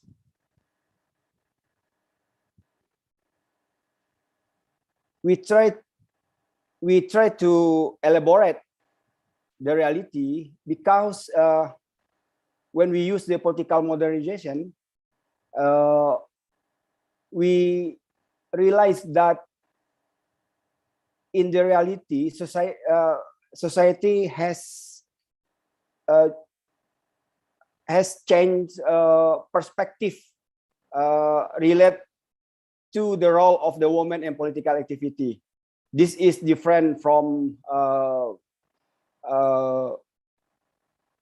last decade because we always found that there are many obstacles for the women to participate in the political activity because there are some obstacles such as culture, religions, values, and so on. So with the political modernization that took place in society, I think become in the people mind become change perspective to look women in political activities, and actually we can say from the survey that held on October 2020 before election in West Sumatra. And this article tried to analyze why there is an inconsistent attitude of voters in regional head election, and why are they still hesitant to vote for a female candidate. Next.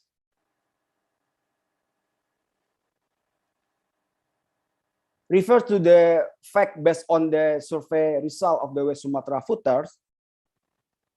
We can look the data from this survey.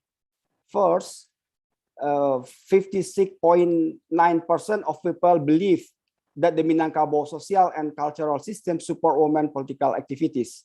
That means there is no obstacle by cultural system to support women to participate in political activities. And the second one, 68.5% believe that there is no prohibition in Minangkabau ethnic custom and tradition for women to participate in politics.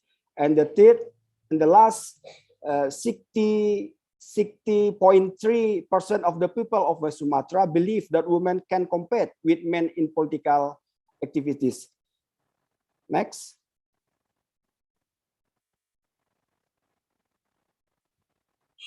Okay, next.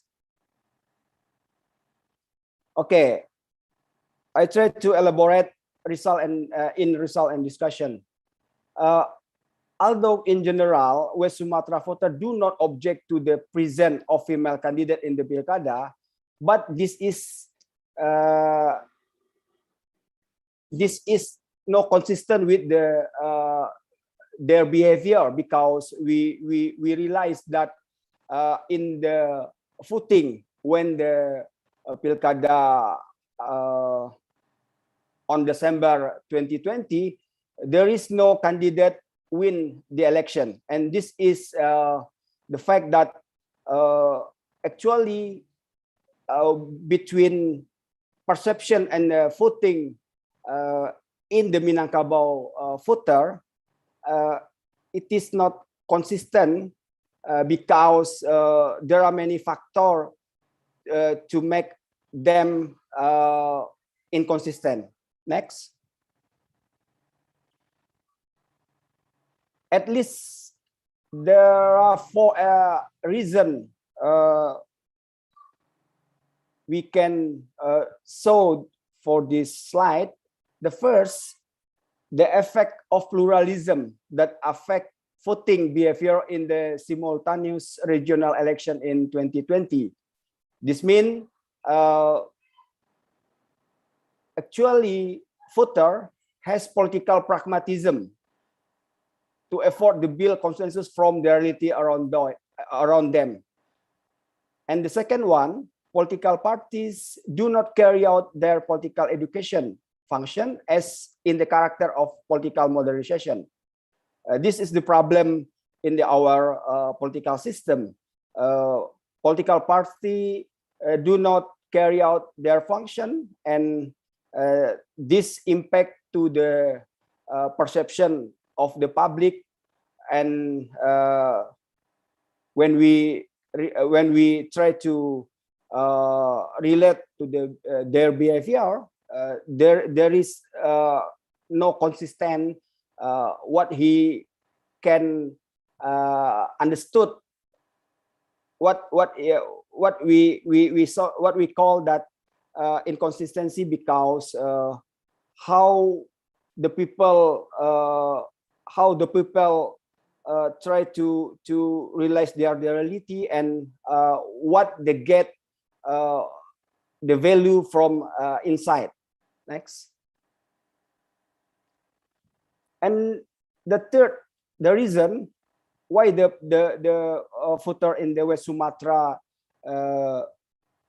do not have consistency, because the rise of money politics. I think this is the general phenomena in Indonesia political system. When we have election, start with election in the village, regional and national, and we always found that money politics is the one of the problem in this democratic system in Indonesia. And last, information engineering that causes changes in the values and attitudes of voter. We all know that there are many misleading opinions in the social media and online media, and there are many hoax news, especially about women candidate, because we always found that in the low class, perhaps they believe that women still relate to the domestic work, especially in the family. This is the problem when we try to relate why the perception and the voting behavior in West Sumatra are not consistent. Next. Okay, I conclude this presentation. Although political modernization can affect the formation of individual perception, a stimulus factor originating from the individual environment can change the individual values and belief. There need to be a strengthening of individual perception based on their political value and belief, so that their political attitude and action are in line. Thank you. Okay, thank you, Mr. Asrinaldi, for your presentations.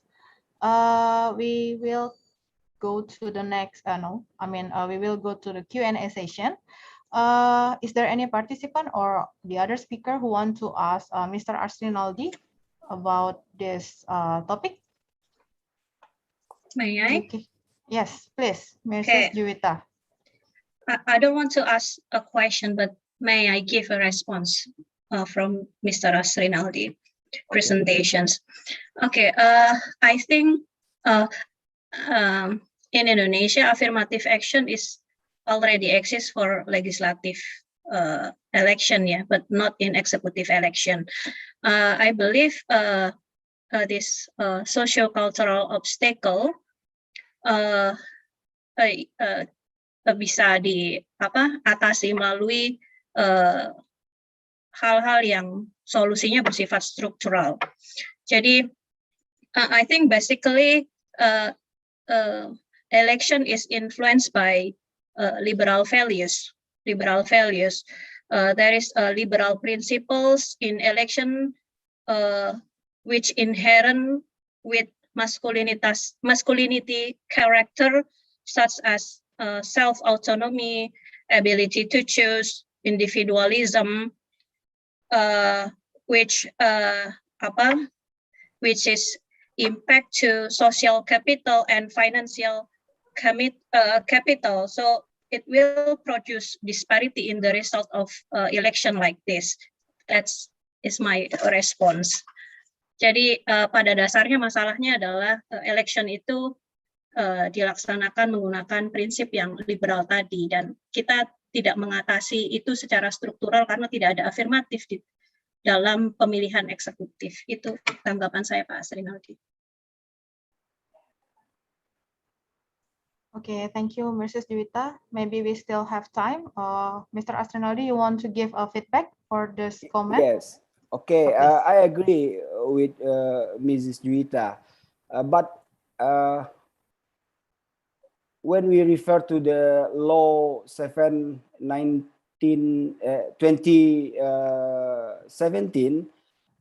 affirmative action as one of the strategy for the KPU to increase the participation from the women. But the problem is not, according to me, the problem is not the structural strategy, because political party in that law have given role to give political education, but in the reality, the political party is failed to do that. And the second one, affirmative action also in the election law still use give chance for the woman at least 30% to the candidate to by the party to diusulkan as a candidate and the list of candidate. But in the reality, people still memandang perempuan seperti apa ya, seperti ragu gitu. Jadi bukan persoalan struktural, Bu Juwita, saya lihat, karena undang-undang sudah memberikan, kemudian partai politik juga sudah berperan. Barangkali ini mungkin problem yang harus kita pikirkan bersama, karena pilihan terhadap demokrasi liberal itu memang pilihan yang ada dalam konstitusi. Tidak mungkin kita keluar dari itu. Cuma persoalannya tentu ada kaitannya dengan walaupun ada modernisasi politik, tapi masih ada sekat-sekat budaya lain yang menurut saya juga menjadi kendala. Mungkin itu, mohon maaf karena bahasa Inggris saya tidak terlalu baik itu. Terima kasih. Okay, thank you, Mr. Arsenaldi, for your comment. Maybe Mrs. Juwita, if you have any feedback for the response to the comment from Mr. Arsenaldi, maybe you can chat him by chat Zoom. So, Deka, please stop screen share. We can go to the next speaker. We have Mr. Billy Febrima Hidayat from Universitas Andalas. Please, Mr. Billy, if you are here, please turn on your camera. Hello, Mr. Billy? Okay. Mr. Billy will present his paper entitled Efforts to Win the Representation of Women's Politics in the Padang City Legislative Election period 2009 until 2014 and the period 2014 until 2019. Mr. Billy, time is yours. Okay, thank you to moderator. Assalamualaikum warahmatullahi wabarakatuh. Good afternoon for participants who enjoy West Indonesian time in reading to all of us.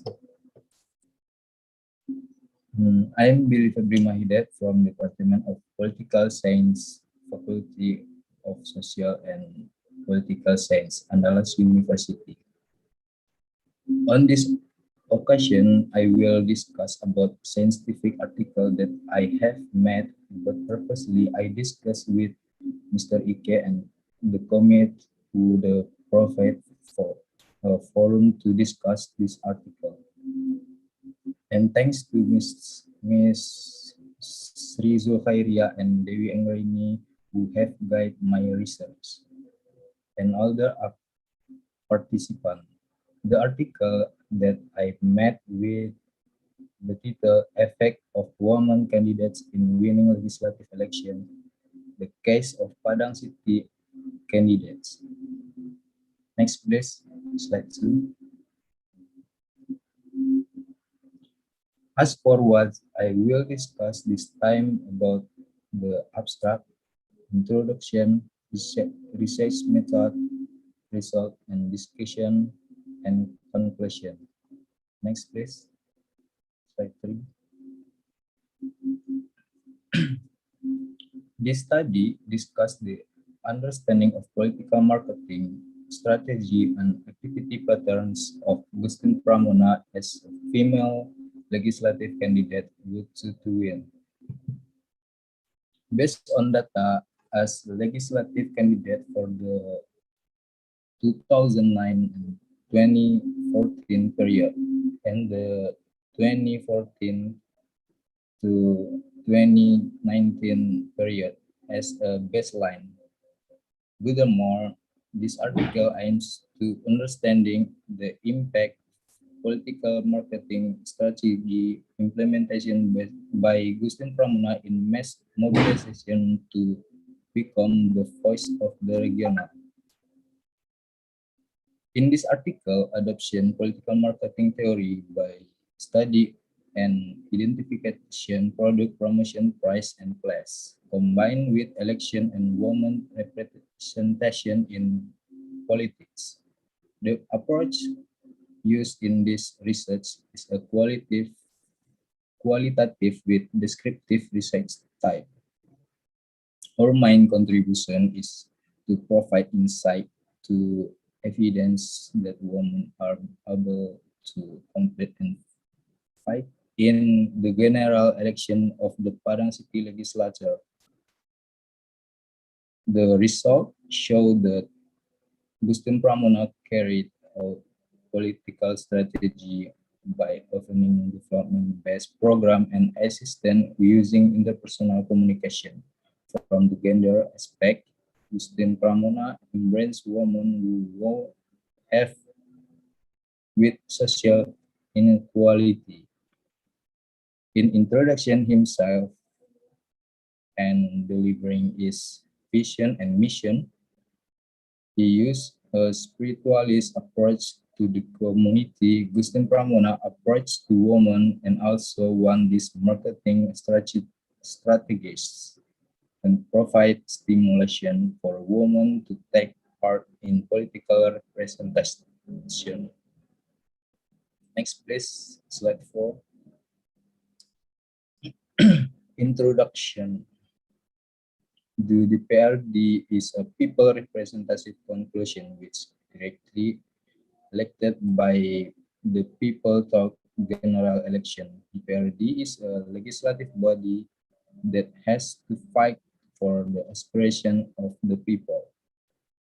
The general election is intended to guard the principle of representation, which means that every Indonesia citizens were to have representation who sits in representative institution who will voice the aspiration of the people at very level government, from the center to the regions.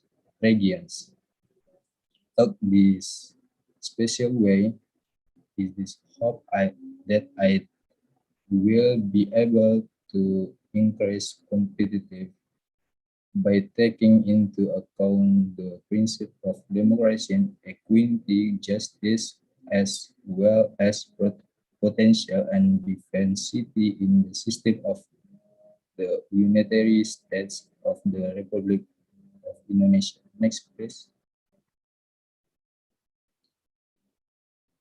The existence of female candidates and certainly provide new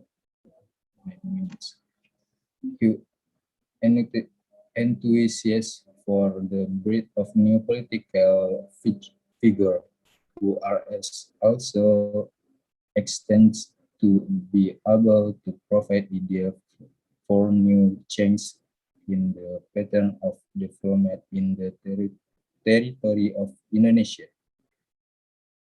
The legislative member in the city of Padang, Gustin Pramona, is a member of the legislature from the Democratic Party by winning 2 terms in 2009 and 2014.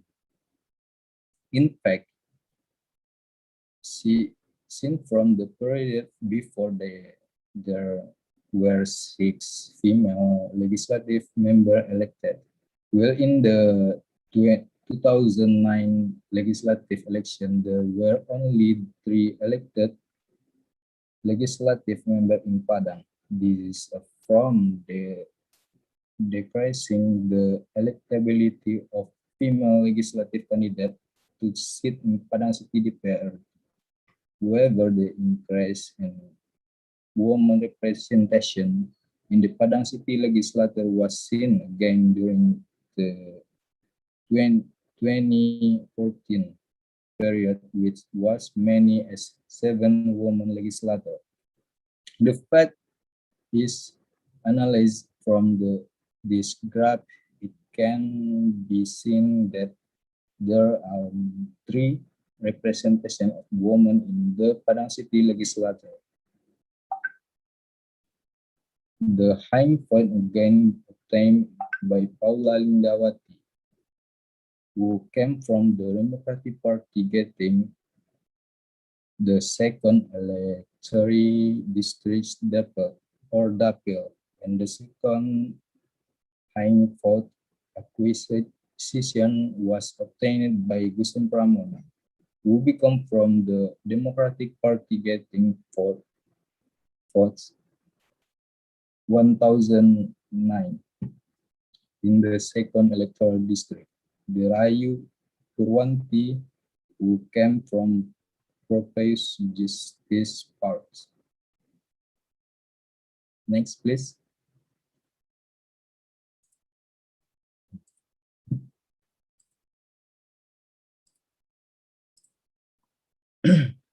Interesting, in the 2014 period, Gustin Pramona became one of the first 4 incumbent legislative candidates in electoral district. Gustin Pramona defeated the strong contenders for Democratic Party election 1 year since Chart 3. This proved that Gustin Pramona, as female legislative candidate, able to gain public trust in the Padang City legislative election. This study and describe and analyze the factor caused Gustin Pramona victory as female legislative candidate in the Padang City legislative for the 2009 and 2014 and 2019 periods. Next, please.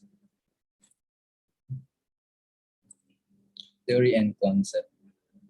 In this research, I used 3 theory or concept to understanding exist phenomena, namely election, women political representation, political marketing and roll-up, and Bill Harris into the product promotion, price, place, all thing.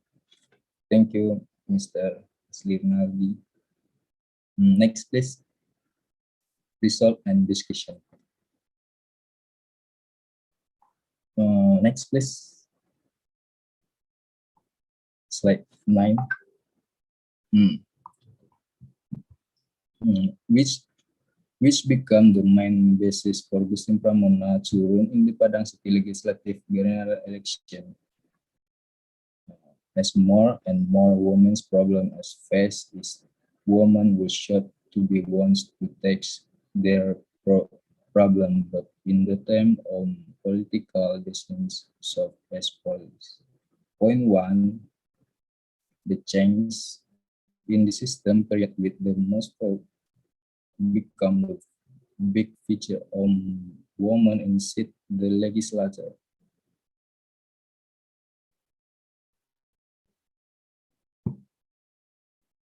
Regain woman victory in the legislature, women must also have more effort as such having organization skill and having selling point in order again vote. Point 2. Seeing from figure of Gustin Pramona who experience in organization providing solution of social problem. The community is good building emotional place so that he is process a people representative will represents his people legislative level. Point 3. Gustin Pramona use print media such billboards, sticker, calendar, banner, business card. I'm sorry, Mr. Billy, can you jump to the conclusion, please? Because you have 3 minutes left and we will use for the Q&A. So you can jump to your conclusion. Okay, thank you. Thank you, moderator. Next, please. Conclusion. Previously, it was dilemma for some women to complete the constitution because there was no affirmative action from the government.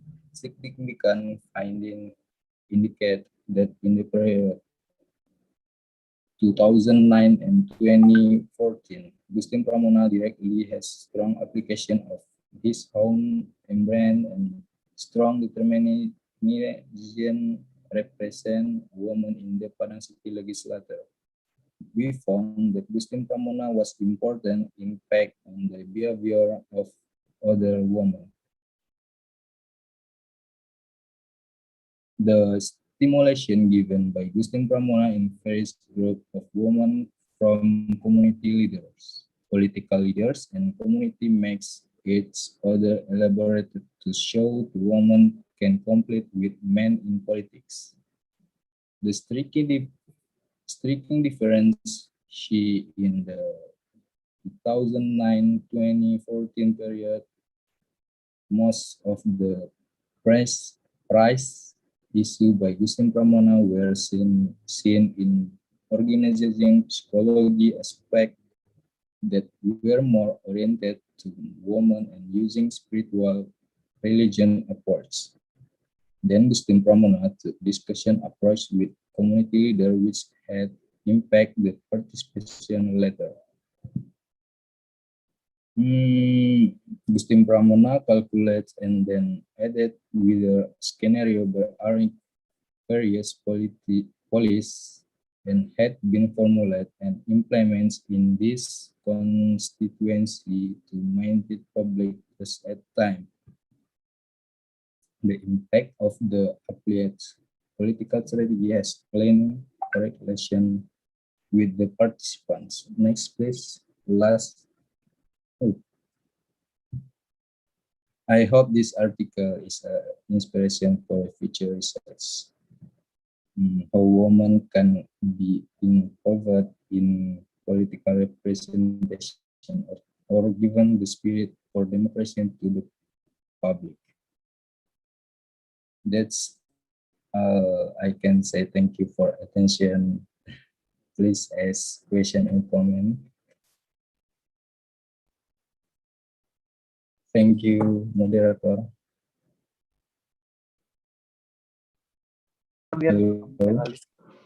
Okay, thank you, Billy. Because the moderator have a trouble with in connection. So any question for moderator for Mr. Billy? Oh yeah, we have a question in chat box from Mr. Sahrizal. So in my perception, female candidate for the party just to fulfill the quota. Party doesn't think about capacity of female candidates. Because of that, it's difficult for them to be selected. What is your opinion about this? So maybe you can answer this question, Mr. Billy. You need to be translated or? Sorry, I didn't hear you. Sorry, I can repeat the voice, Mr. What you can read the question in chat box. Perhaps you can read it. And from Mr. Sahrizal, what is your opinion about the perception for female candidates for the quota? And it makes them difficult to be selected.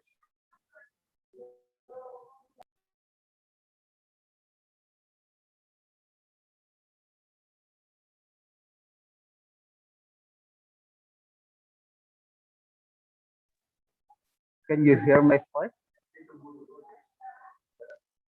Billy? Or you, Miss Mariam Jamila, you can take over, I think. Miss MJ.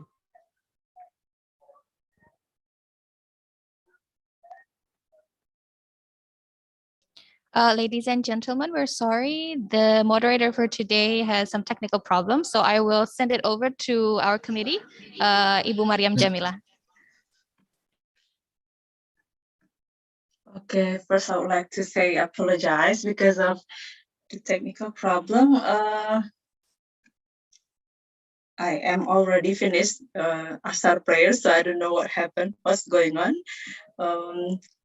Mr. Billy, have you finished answering the question? Yes, please. Yes, so we may continue the presentation to the next presenter. Okay, I would like to. Mr. Andre, have Mr. Billy answer your question? No. No. Wait. No. Okay. Can you hear my voice? Can you hear my voice? Yeah. Yeah. We still in question and answer session for Mr. Billy. So there are two questions from Mr. Sahrizal and Ms. Julita. Maybe you can handle. Mr. Billy already finished his presentation, and then we continue to question and answer from Mr. Sahrizal and Ms. Julita to Mr. Billy. Okay, Mr. Billy, please answer the question from Mr. Sahrizal. Okay. Oh. In my perception, yeah. Do you need to, Mr. Sahrizal, to repeat the question or? Yes. Yes. Please for Indonesian language. Mr. Sahrizal, could you please ask the question in Bahasa? Oke, saya melihat sulitnya perempuan menjadi anggota legislatif itu lebih karena sebenarnya partai itu hanya ingin memenuhi kuota gitu ya, memenuhi kuota sebagai kandidat perempuan gitu. Jadi karena itu mereka tidak memperhatikan kualitas atau kapasitas dari caleg itu ya. Saya kira itu yang menyebabkan mengapa perempuan sulit terpilih menjadi anggota parlemen atau anggota DPR gitu. Jadi saya lihat kalau apalagi untuk DPRD ya, DPRD tingkat 1 atau tingkat 2 lah ya. Itu banyak ibu-ibu biasa saja di kampung berdagang gitu, itu dijadikan kandidat ya, calon legislatif gitu.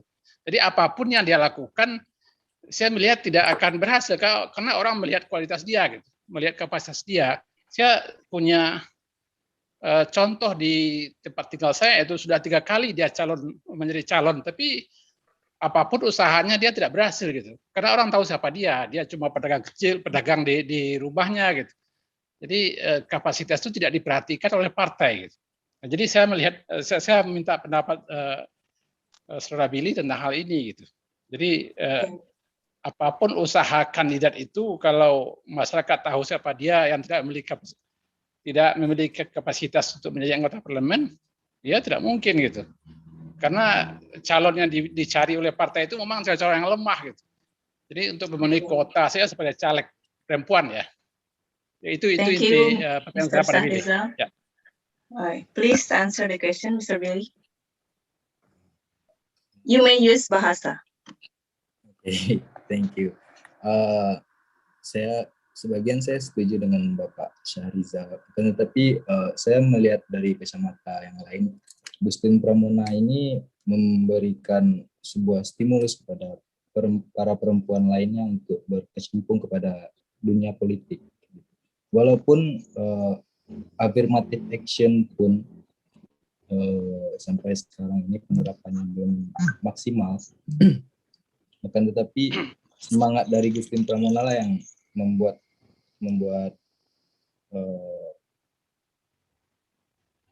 stimulus kepada masyarakat maupun tokoh-tokoh politik lainnya, baik itu perempuan maupun laki-laki. Itu sih Bapak Syahrizal. Ya, oke.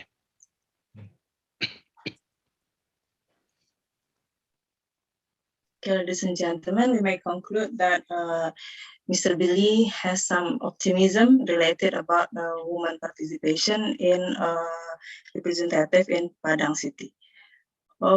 We may proceed to the next presenter. I would like to call Mr. Tamrin. Are you here, Mr. Tamrin? Okay. Mr. Tamrin, yes, I am here. The article entitled "The Co-Institutionalism Model Changing in Political Identity" from the feminism theory. Pardon. Can you move back? Theory to multiculturalism theory and the motto of Payakumbuh urban area development. Mr. Tamrin, time is yours. Well, thanks very much for the committee. I appreciate for the attendance of the session. First, the interesting thing of this research is about usually the capital city in Sumatra Island, always in the river. Yeah. Many of big city in Sumatra Island is on the river, includes Payakumbuh, which is there is a river Batangagang separate from the old Nagari to the former Nagari, like Nagari Batangtabi and the city of Payakumbuh. And what is the meaning of the rivers in identity of the capital of the city in Sumatra Islands? It separates between the kingdom or the elite people and the common people. So there is like in Siak too, there is Sultan Siak rivers. Yeah, always near the rivers too. Yeah. So one bank is the elite people, and the other bank is the common people. Yeah. And also it's happened with Payakumbuh too. So Payakumbuh city established in 1832. It is the expand of Nagari Batangtabi by the Dutch colonialism, and developed to a city as a unit of governments during colonialism in Dutch and also in Japanese, and also during Indonesian government, and put the Payakumbuh city as unit as the lowest of unit of governments. And so because of the development of the city is not only homogeneous people, but becomes the multicultural city. And the development of the city, the identity of city from the ethnicical city to multiculturalism, I think there is a kind of political matter, because in this case, the landscape of the city is made not by the student and then by the citizen, but also it is a product of government identity. It's happened to Payakumbuh city. There are three kinds of the identity of the city. First, the citizen of the perspective of the citizen. Second is the government citizen perspective. And the third one, the urban planner's perspective. The citizen perspective of the Payakumbuh city is made of by Ratapan Ibu Bridge. It is a kind of the symbol of city of Payakumbuh, and it is a kind of tourism in Payakumbuh. But it's also developed by the government perspective. Like the governments make the city is a city of Adipura, city of bicycle, and also city, blue city. Blue city means Payakumbuh people is humble, is open people. They are easy going to make a friend with the other people. So it's called the blue city. So in this case, there is a kind of contradiction between the citizen perspective and the urban perspective. Usually, when the public space is made by the identity of government, there is the identity of people. The public space is not as better than citizen perspective. Yeah. I mean that the public space is determined by how the people see or image of the city, whether the city is on the own identity or the other identity.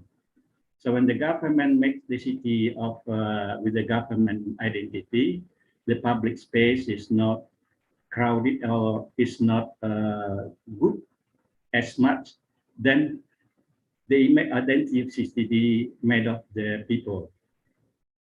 And the development of the city is in Payakumbuh developed from Gelamai city to Batiah city. Now the government of city of Payakumbuh developed the motto of the city is Rendang City. I think the change of the motto of the city influence the economic, the social, and political aspect of Payakumbuh city. Such as when the city is made of by the identity or local identity such as Batiah city or Gelamai city, it is usually is welcome, is friendly welcome to the people. But when the government change of the city to be Adipura city or bicycle city, they are not a part of the people perspective. So the public space is not as good as the citizen perspective on their own city. And what this means if feminism and multiculturalism in this case? First, there is a contradiction between plural democratic and liberal democratic process and feminism theory. In 2004, there is a first pilkada langsung in Payakumbuh city. When there is a direct election of the city's mayor, it means the right of the woman or the right of the man are the same. So they are treated equal in human rights when there is a practice of liberalist democracy during the direct election or pilkada langsung when they elect the mayor. And usually when the liberal democracy is practiced in election, there is equal rights between women and men. It is a kind of threaten to the private rights of the woman, because the woman said that women are different with men. So we are treated differently with men, and we have the privilege rights. So in this case, the feminism theory, like the conservative feminism, is contradictory with liberal democracy. When the liberal democracy said men and women are the same right, but in feminism theory said that women and men are different rights. Women have some privileged right that must be treated differently with men, and they have special right in this case. And in Payakumbuh city, in this case, how to overcome this problem? I think there is a tension between citizen and government in this case. It's especially in urban development in Payakumbuh, between the citizen perspective of the city and the government perspective of the city. Mr. Tamri, may I interrupt you? You have only 4 minutes left, so okay. Yeah. Okay, thank you. Yeah, okay. And in this case, how to solve the problem, the tension between citizen and government? So, so the mayor now is apparently introduced Rendang City. Rendang City is not citizen or local identity, but usually the identity of Sumatera or masyarakat Minangkabau ethnicity. But also Rendang is recognized as a very, very good food in the world. So the identity of Rendang can join or can be a new identity that can integrate between local identity and global identity in this case. So in this case, the multiculturalism theory in Payakumbuh cities developed urban planning is the way how to is far, is beyond the thing that is beyond the feminism theory and liberal democratic.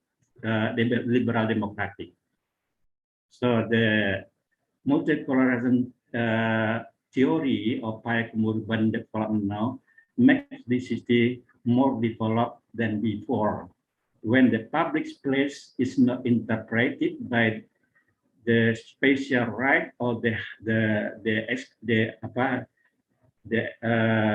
right of feminism, but also the right of people of different citizens, which is heterogeneous in Payakumbuh city now. I think it can be seen by the policy in Payakumbuh now, the transformation of the motto of Payakumbuh city. So in this case, the conclusion is the multiculturalism said motto of the city is far away or beyond of the liberal perspective and beyond of the feminist theory. So they integrate between the local identity with the global identity and make the public space more open and friendly to the other people without with recognition with the right of feminism too in Payakumbuh City as identity of Minangkabau, as said in the Bandung. I think that's all my presentation. Thanks very much. Okay, thank you very much, Mr. Tamrin, for your good presentation and good explanation related about how feminism and multiculturalism can explain way better in the difference and similarity of perception of development planning between the urban and between the government. So, ladies and gentlemen, I would like to welcome all of the presenter or participant to asking question or give opinion or respond relating about the Mr. Tamrin's presentation. Is there any question? Okay, let me give one question for Mr. Tamrin. Yes, please.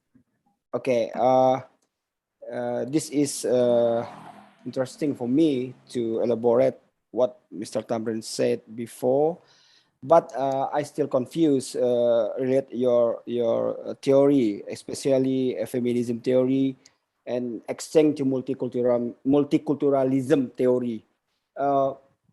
Can you explain more what kind or how do you put this theory, feminism theory, and you try to relate with the multiculturalism theory?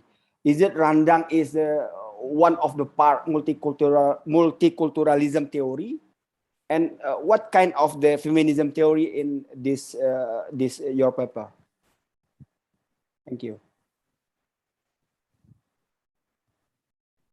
Okay. Is there any other question or what is? I think I give the chance to moderator. Okay, you can answer the Mr. Asrinali question first. Okay, that is very interesting question from Mr. Asrinali. I think that is in feminism movement. There is a change here from radical to conservative feminism. When the radical feminism said that men and women are equal in the rights, so they want to be treated the same right in public space. Yeah. But this radical feminism criticized by the conservative feminism that the men are different. So because we're different, we have a special cultural way of life, social way of life. So we must be treated differently with the men. And in this case, the feminism or perspective of the theories, about the conservative feminism, is used by the motto of Payakumbuh, like Batia City, Glamai City, because it is a household industry.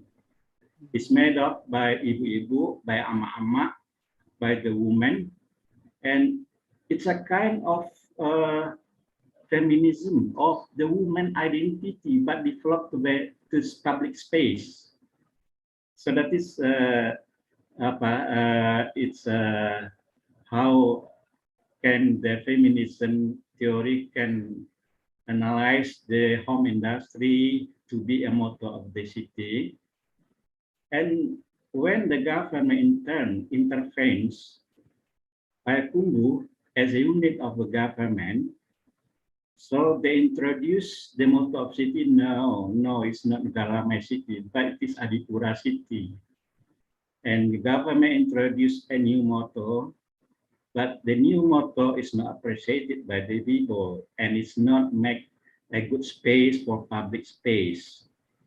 So there is a kind of distortion. What is the people feel and what is the government want? The government want is linked with the economic perspective, but the people perspective is not government economic perspective, but it is cultural. Yeah, economic cultural, sociology cultural, and everything cultural. And there is a reaction, a tension between executive and legislative in this model using, yeah, and the tension between the legislative and executive. The executive wants the government motto, but the legislative wants the citizen motto. At that tension, I think we know from what is the debate, yeah. That's now why the Rendang city is not institutionalized by Perda, not up now, because the government don't want the Rendang city to be used in Payakumbuh because it's not recognized by Perda, yeah, by Perda, regional regulation, and that is the government perspective. They want the old motto, what is the government made.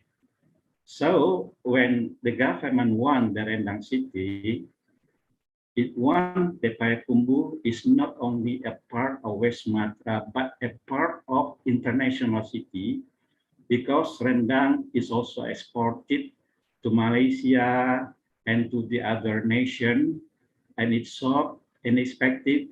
It is a kind of multiculturalism. Payakumbuh is not the ethnic city, but now is go to international, yeah, space as a multicultural city. I think that's what I can explain. The research must go going on. So I think, yeah, must still going on. That is a primary research, primary conclusion. Okay, thank you very much, Mr. Tomlin, Yeah, Mr. Asrinaldi. I think it will be great discussion if you continue. It will become a good conclusion in the end, but unfortunately we have a limited time. So I will give the room to the moderator, the original moderator. Please welcome Ms. Indah. Thank you, Mrs. Mariam Jamila. I'm sorry to all participants because I have technical problems, so I kicked by Zoom. So we can continue to the next speaker.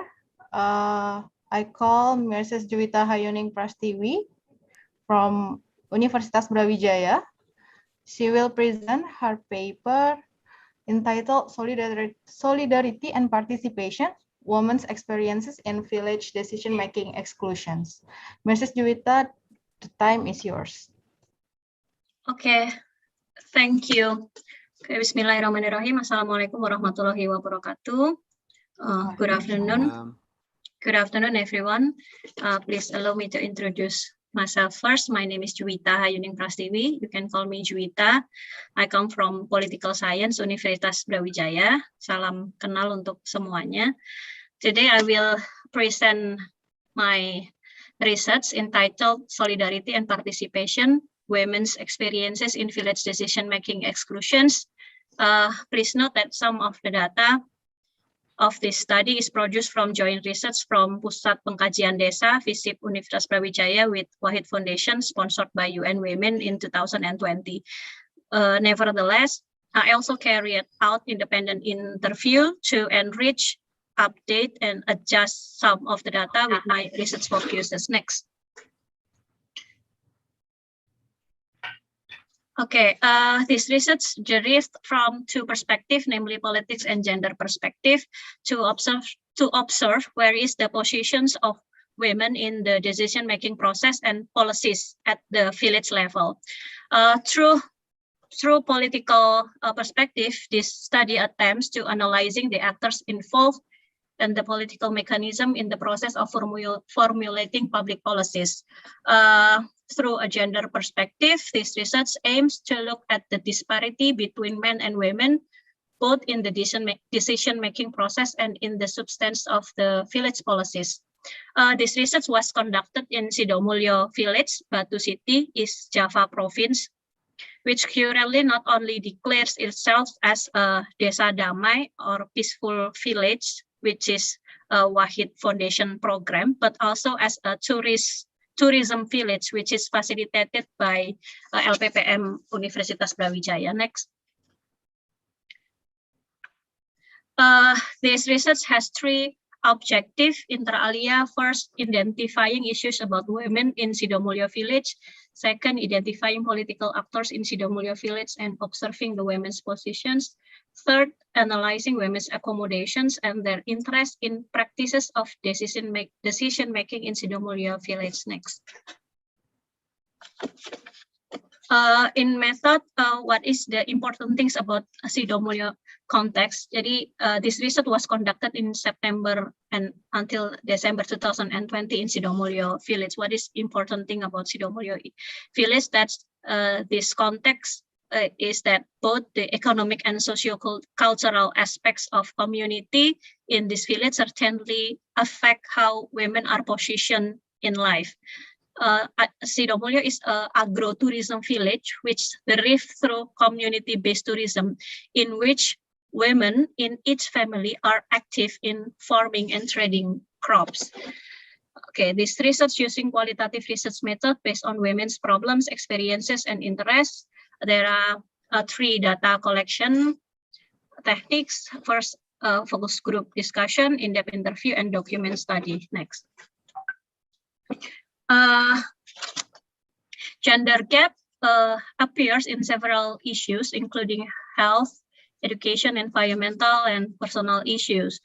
Based on from health issue, based on document RPJM Desa 2015 and 2021, several data shows that there is an infant mortality, toddlers mortality, and maternal mortality. From education issues, the dropout rate for women is still higher than men. From environmental issues, this research found that there are three environmental-based problems. First, there is land degradation due to the use of chemical drugs in agriculture. Second, there is a river pollution due to the restaurant waste and diaper waste that contaminate water in Sidomulyo. And third, there is increasingly vehicle pollution due to the rising number of tourists in this village. We know that feminists or eco-feminists believe that environmental damage will have a different impact between men and women. In the violence issue, although it doesn't happen much, it is still found that there are domestic violence with female and child as victims. And through in-depth interview, domestic violence is increased during the pandemic. Next. Yeah. Okay, in the community level, there are two forms of groups, dependent and independent groups. It is depending on whether it was formed based on facilitation by the government, and to some degree, its activity were funded by the government. So there are independent community groups in Sidomulyo, such as Karya Bunda Community or KBC, and the women's group Desa Damai. Apart from that, there are also dependent groups such as farmer groups, kelompok wanita tani, PKK, Dasawisma Posyandu, Karangtura, etc. Governance actors involve RCSOs, inter alia Karya Bunda Community, Wahid Foundation, and Universitas Brawijaya, and village government. But village governance played a dominant role. I call it dominance. First, because civil society groups are not always involved. Second, because the partnership between these two exists in Sidomulyo, but very limited. And third, the involvement of truly independent civil society groups, initiatifnya comes from the civil society groups, not comes from government. However, communities, especially women's groups, have very high social solidarity in Sidomulyo. In general, solidarity in that's a typo. Solidarity in Sidomulyo emerged by first a local wisdom such as gotong royong and congratulating each other during religious holidays. Second, there are traditions such as biodo. Biodo is a woman's involvement in helping neighbors who have celebrations such as marriage or childbirth. That's biodo. Then sayan, recitation, tahlil, dibaan, khataman, and village salvation atau selamatan desa. And third, there are arts such as bantengan and sanduk. So in general, they live in Javanese and Islam, which is a very, very tolerant. Next. Bell Hooks mentioned that the feminist movement creates bonds among women in which they do not rely on men, but are responsible to protect their own interests as women. In this village, the origins of women's solidarity is culturally built because women not only play a role in reproductive work, but also in productive and community work. Solidarity has long been established through the PKK, Dasawisma, and Posyandu, but since 2011, there KBC has been present, and in 2019, there have been 5 women's groups formed by the Wahid Foundation through Desa Damai program. Okay, let me explain this point a little bit longer. So the presence of these 2 groups, KBC and women's groups from Desa Damai, it's very interesting. KBC is founded by founding mother in the name of Siti Yulaika without being legally registered. KBC activities are quite extraordinary. For example, from 2013 until 2017, KBC and Suara Perempuan Desa held a village women's schools. In the beginning, KBC was established to empower women through the aspect of knowledge, but later this aspect has developed to women's economic empowerment. The interesting about KBC activities is that in carrying out their activities, KBC often relies on cash collected from various sources such as monthly fees, kemudian selling takjil, selling second-hand clothes during Ramadan, and participating in various bazaars. Okay, currently KBC has cash is used for 2 types of expense, which they call rotating money and fixed money. Rotating money is used for rotate savings and loans among KBC members, while the fixed money is used for daily needs as a capital for participating in bazaars or emergency conditions if there is a sick member. Next. Women in the decision making. So quantitatively, women participation at the grassroots level is not in line with women's participation in government level. From RPJM Desa document, it is stated that the achievement of women participation in village government institution in 2015 is 20%. But now I think it's possible that the percentage of women representation has decreased due to the non-fulfillment of women in the BPD, Badan Permusyawaratan Desa. At the community level, it appears that the heads of 50 rukun tetangga and 12 rukun warga in Sidomulyo are all men. Based on this data, even though at the village level women representation is exists, but at the community level the formal leadership of women is not visible. Women in government institution have a relatively strategic position. It's because the position of village secretary actually is a woman, but this strategic position has not produced a gender-sensitive policies and budgeting yet. The women who are presented during the Musrenbang and Musdes were not representative because some of the women's group invited are official group or dependent group that are institutionally formed by the government such as PKK, Posyandu, and Kelompok Wanita Tani.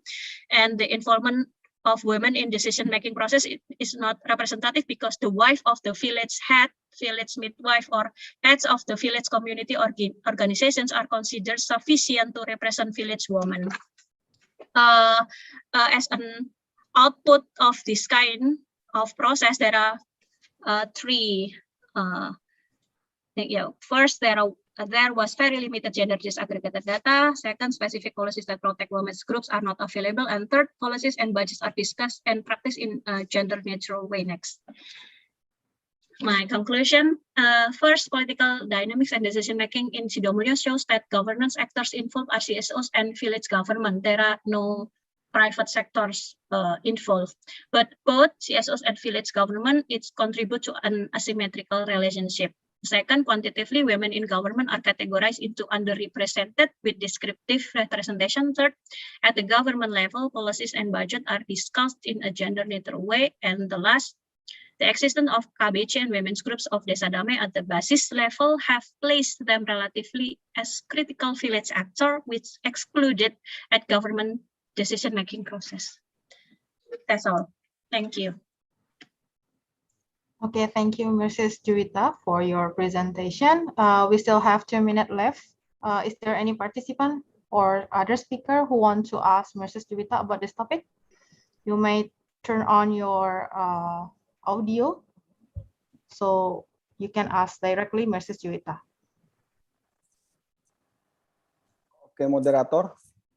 Yes, Could please, I Mr. ask Arsenaldi. Mr. Juwita? Yeah, I just want to know perhaps the direct political activity women in the Sidomulyo, Mrs. Juwita, because I have experience to make a group and to involve the women to increase their participation in election. Whether Mrs. Juwita and the team found that the women in the Sidomulyo also involved in political in election. I mean, because the participation of the women in the election is very, very low. And so what about this reality in the Sidomulyo?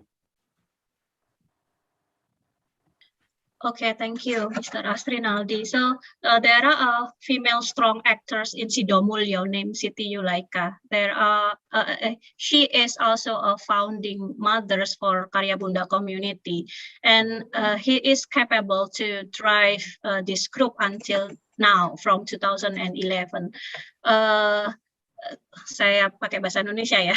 Jadi dia itu pernah maju ke dalam sebagai dalam pencalonan Badan Permusyawaratan Desa, namun dia satu-satunya yang lolos nomor 8 karena hanya ada 7, karena jumlah penduduknya yang sedikit, hanya ada 7 anggota BPD. Dia nomor 8, seharusnya diafirmasi tapi tidak diafirmasi, sehingga saat ini posisinya di BPD Sidomulyo itu sama sekali tidak ada perempuan sama sekali.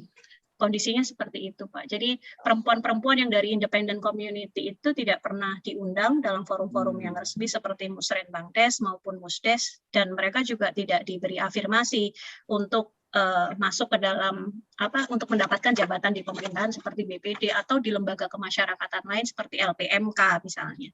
Seperti itu, Pak Asrinaldi. Oke, makasih Bu gambarnya. Oke. Okay, thank you, Mrs. Juwita, for your response to Mr. Arsenaldi questions.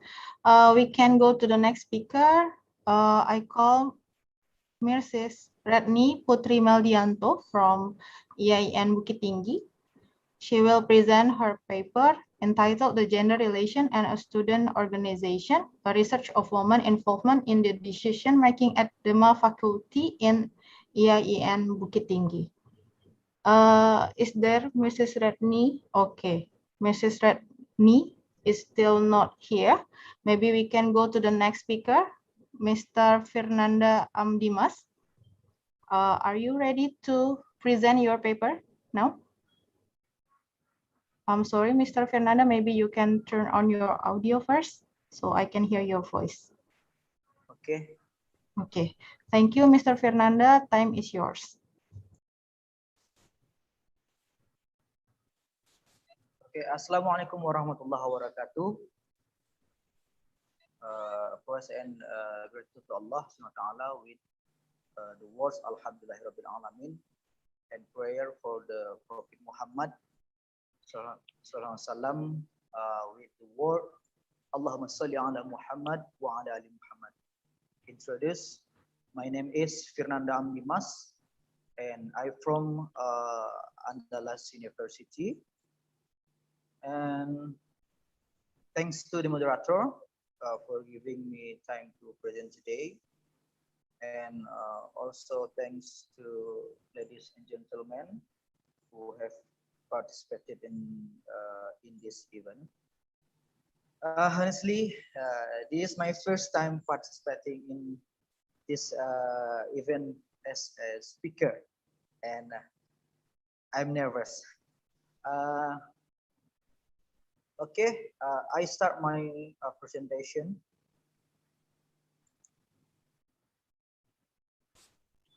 My presentation the title the role of women with Indonesia, PIRA, in recruitment of women cadres at the Gerindra Party, study of the Gerindra Party Board of Regional Representative of West Sumatra. The problem of the low representation of women in the legislature is an interesting matter and has been widely studied. In the legislative body, women can represent their aspiration. However, women will not be able to walk alone to the legislature in channeling their aspiration without the existence of appropriate forum. The consigner in question is a political party, so political parties, women can actually fight for their interest in all fields, especially in the political field. So that political parties become one of the important factor that can determine women's political participation and political representation.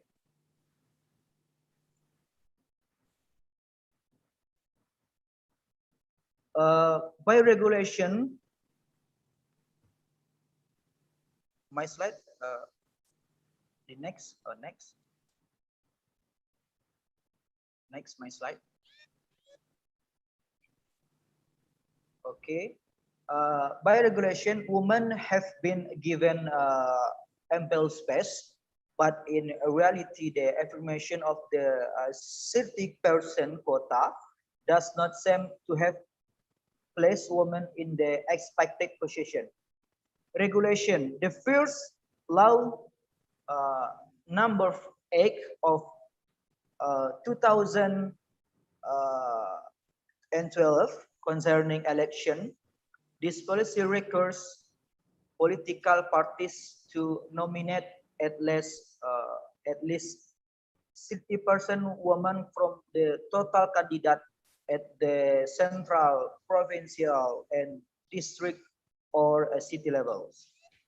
And second, KPU regulation number 7 of 2013 concerning procedure for nominating member of DPRD, which instruct political parties to be required to fulfill the 30% quota recruitment for female legislative candidate in each electoral district.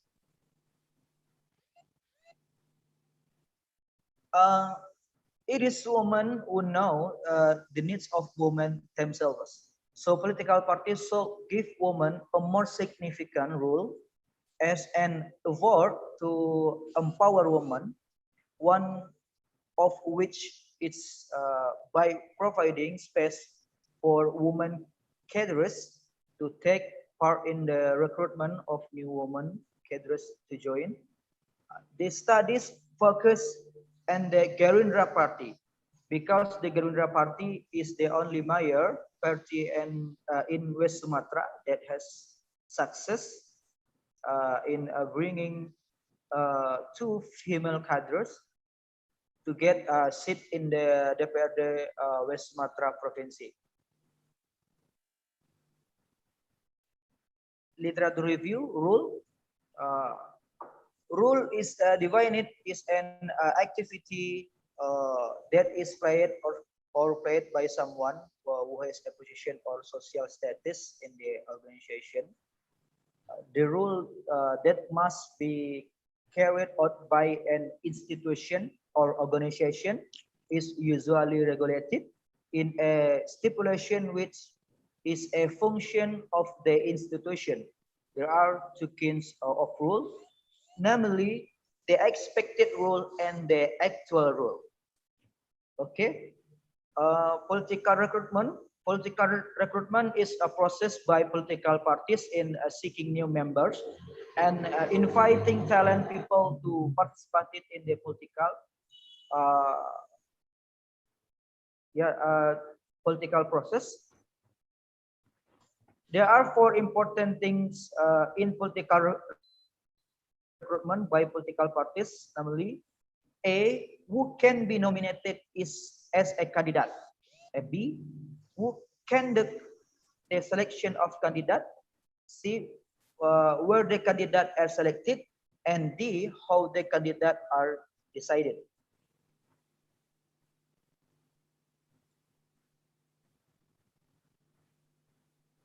Okay, next. Next my slide. Okay, next my slide. Okay, this question. The Gerindra Party has a wing organization, the name Women Indonesia Raya atau PIRA atau bahasa singkatnya itu PIRA, Perempuan Indonesia Raya. PIRA was formed shortly after the founding of the Gerindra Party on February 6,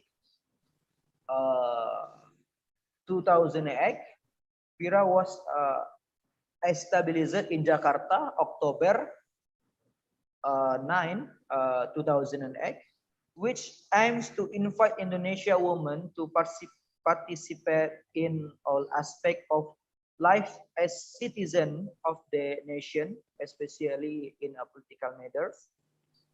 A, the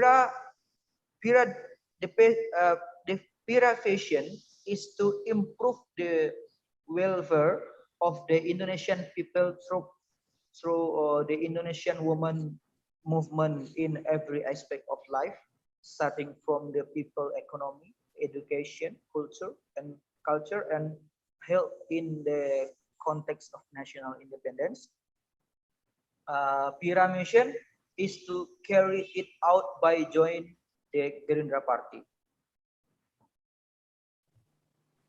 The role of PIRA, especially in West Sumatra, does not depend on the role placement determined by the Gerindra Party. PIRA is Gerindra wing organization that especially deals with family cadres can determine for themselves the activities to be held and policy to be met, but still coordinate with the Gerindra DPD because the activity fund come from the DPD Gerindra budget. Method recruitment: A, formal, and B, informal. Formal through the selection of capability, popularity, and accessibility. But informal through input from my community leaders about who deserves to be appointed or nominated in the election from the Gerindra Party, or relying on relation and family elements. Okay.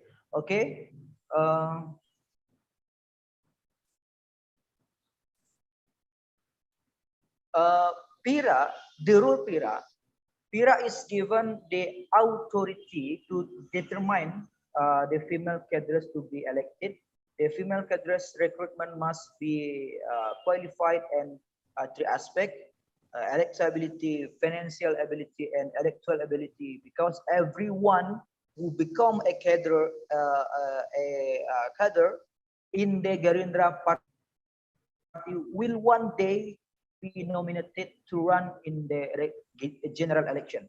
to register as a legislative candidate at the province level, every female candidate must obtain a recommendation from PIRA at the some level as well as the branch level. And C, PIRA has the authority to provide recommendation to the DPD Gerindra regarding the placement of women and the management of the Gerindra party at the DPD level in accordance with the mandate of law number 2 of 2008 to include at least 30% women representation in the establishment and management. And D, in the DPD Gerindra, there are 31 women who become administrator with details of 7 people as deputy chairman and 11 people as deputy secretaries and 13 people as deputy treasurer. And the last, PIRA is also given the authority to include daily PIRA administration at the regional leadership council DPD, and DPC is daily administrator of Gerindra at the level. Okay, this is the end of my presentation. I hope there are no questions, and thank you. Assalamualaikum warahmatullahi wabarakatuh. Waalaikumsalam warahmatullahi wabarakatuh. Thank you, Mr. Fernanda, for your presentation. We still have time, so I encourage the participant or other speaker to give some question maybe to Mr. Fernanda toward this topic. You can directly ask to the Mr. Fernanda by unmute the audio, please.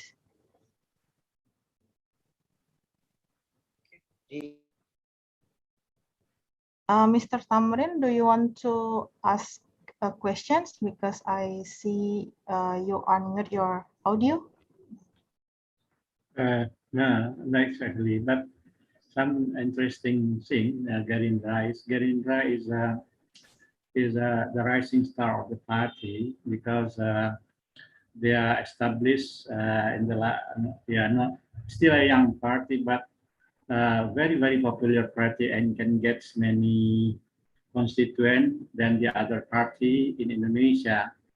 I think that that is again is more successful than the other party and recruitment women in their own because of the inclusive one of the party, not the exclusive one, and they can get much popularity better than the other party in Indonesia, I think. So I think what is the specific case in Kota Padang or Padang City or in West Sumatra because of women participating as men is recognized as special privilege than the other women in Indonesia because of the role of Bundo Kanduang. I think that is a good chance for the women to participate in political party through Gerindra party than the other party, which is administered by DPP or central committee, DPP. I think Gerindra is not like the other party, which is controlled by Jakarta, but they can control by the people in the province or the city. What is your comment about this? Thanks. So, Mr. Fernanda, you may give some comment or response.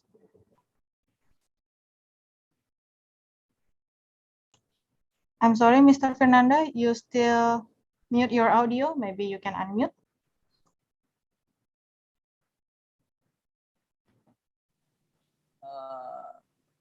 Again question, bisa diulangi pertanyaannya?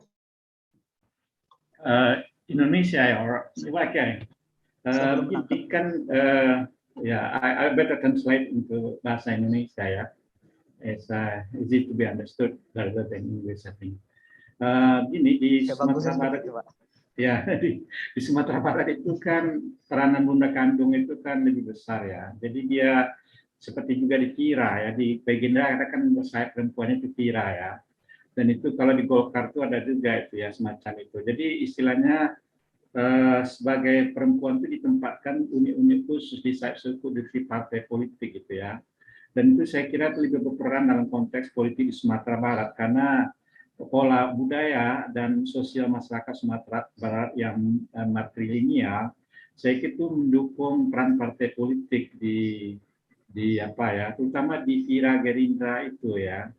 Nah itu kemudian apa? Kemudian sifat partai Gerindra yang sedikit populis, dia tidak begitu dikendalikan oleh pusat seperti Golkar atau PDIP ya, tapi dia lebih semacam membuka diri terhadap tokoh-tokoh lokal di masyarakat itu.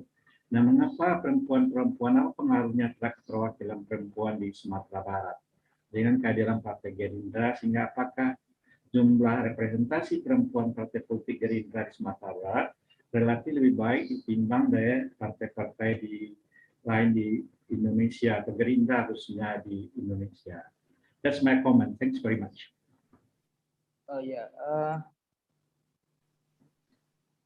Yang saya tahu dalam di Partai Gerindra itu, yang pertama kader perempuan di Partai Gerindra lebih dari 30% yang diletakkan sebagai pengurus, dan itu posisi yang diberikan adalah posisi yang sangat strategis. Misalnya ada dari 31 orang perempuan, 7 orangnya adalah wakil ketua begitu, dan 11 orangnya terletak di wakil sekretaris, dan 13-nya lagi sebagai wakil bendahara. Dan posisi yang diberikan adalah posisi yang strategis. Dan yang kedua, dalam rekrutmen kader perempuan di Gerindra itu Pira Perempuan Indonesia Raya ini diberikan wewenang untuk memilih sendiri, merekrut sendiri kader perempuan yang akan dicalonkan sebagai anggota legislatif ataupun nanti yang akan diangkat sebagai anggota Partai Gerindra.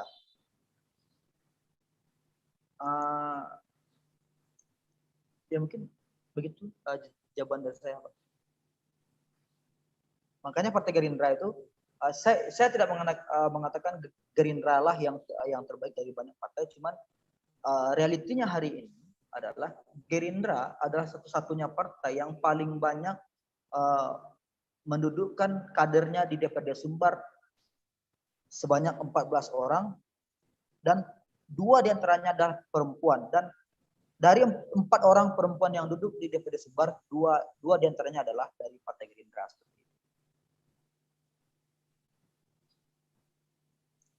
Okay, thank you, Mr. Fernanda. Maybe if you and Pak Tamrin still have any discussion, you can discuss by Zoom chat because we still have another speaker to present. Thank you once again for Mr. Tamrin and Mr. Fernanda. I will call Mrs. Lucy Puspikasari from Universitas Andalas. She will present her paper entitled Minangkabau Women's Political Identity in Political Representations. For Mrs. Lucy, time is yours. Okay, thank you very much, moderator. Assalamualaikum warahmatullahi wabarakatuh. Good day, everyone. My name is Lucy Puspikasari. Today, I would like to present the research entitled Minangkabau Women's Identity Politic in Political Representation. Next. Okay. The politics of women identity in Minangkabau as a Bundo Kanduang place women in high position. All policies in Nagari, especially those relate to the policy formulation process, must first be consulted with the Bundo Kanduang from each of the existing tribes. through a customary deliberation to determine whether or not the policy is implemented in Nagari. Okay, their Bundokanduang are centered as the mother in the rumah gadang, like limpapeh rumah nang gadang, and play the role of urang rumah and as decision maker. Now, prior to Indonesian independence in 1945, Nagari life in Minangkabau was full of traditional patterns. It is well known as traditional customary government with the concept of adat basandi syarak basandi kitabullah.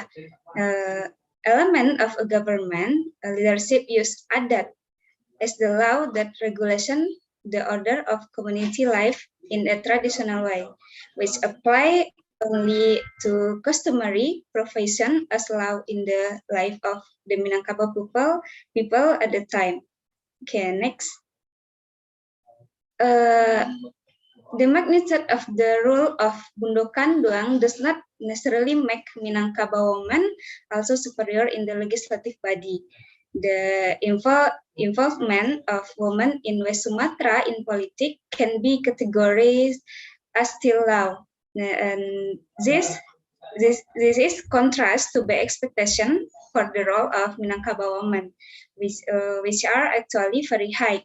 Now, this involvement can be seen in the public position in executive and legislative position that have been chaired by women in West Sumatra. And I see the issue regarding to low percentage of women on the political stake in West Sumatra has been openly debated. The majority of political activists, female figure in political parties, academic and non-governmental organization. Okay, next. Okay, we can see in table 1 comparison of Minangkabau women. The number of seats in the 2019, 2014, and 29 election result. Nah, the number of representative of Minang women in legislative is quite low and is still far from the expected target. It's an unfortunate situation that one legislative region in West Sumatra has not female represented at all. This occurs in Solo Selatan. Now, the low representation of women in legislative body raise question. In fact, it seems to be a paradox. While women are culturally respondent in West Sumatra, they are underrepresented in the parliament. Now, therefore, the author analyzed the obstacles faced by Minang women in political representation. Okay, next. The research method in this study use qualitative method with the data collection process that has been carried out, namely fact research, observation, and literature study. Now, besides direct observation from the initial process before the election, and position women in Nagari is the extent of special institution for women, namely Bundokanduang. Now, apart from Bundokanduang, women also serve in Nagari legislative body, maybe we call BPRN atau Badan Permusyawaratan Nagari. Now, the existence of women in this institution important because Badan Permusyawaratan Nagari is a representative of social institution in the Nagari. Now, one of which is Bundokanduang. Okay, next. Okay, Bang Linton say we state that involving women and men in the decision-making process in the sine qua not of the framework of the democracy system. Therefore, democracy cannot be gender blind. Democracy must fight for equality and equal representation of women and men in the decision-making process. Now, the study reveals several factors and influence the low representation of Minang women in the legislature. The first is an external factor, and the second is internal factor. Okay, next.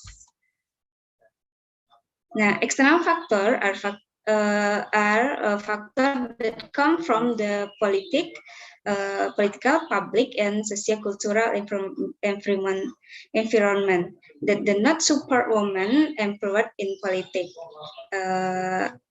Maybe we can, and first, the marginalization of women from the public sphere. Now, this marginalization process has even exciting signs the day of Dutch colonialism, and in which the freedom of Minangkabau women is restricted.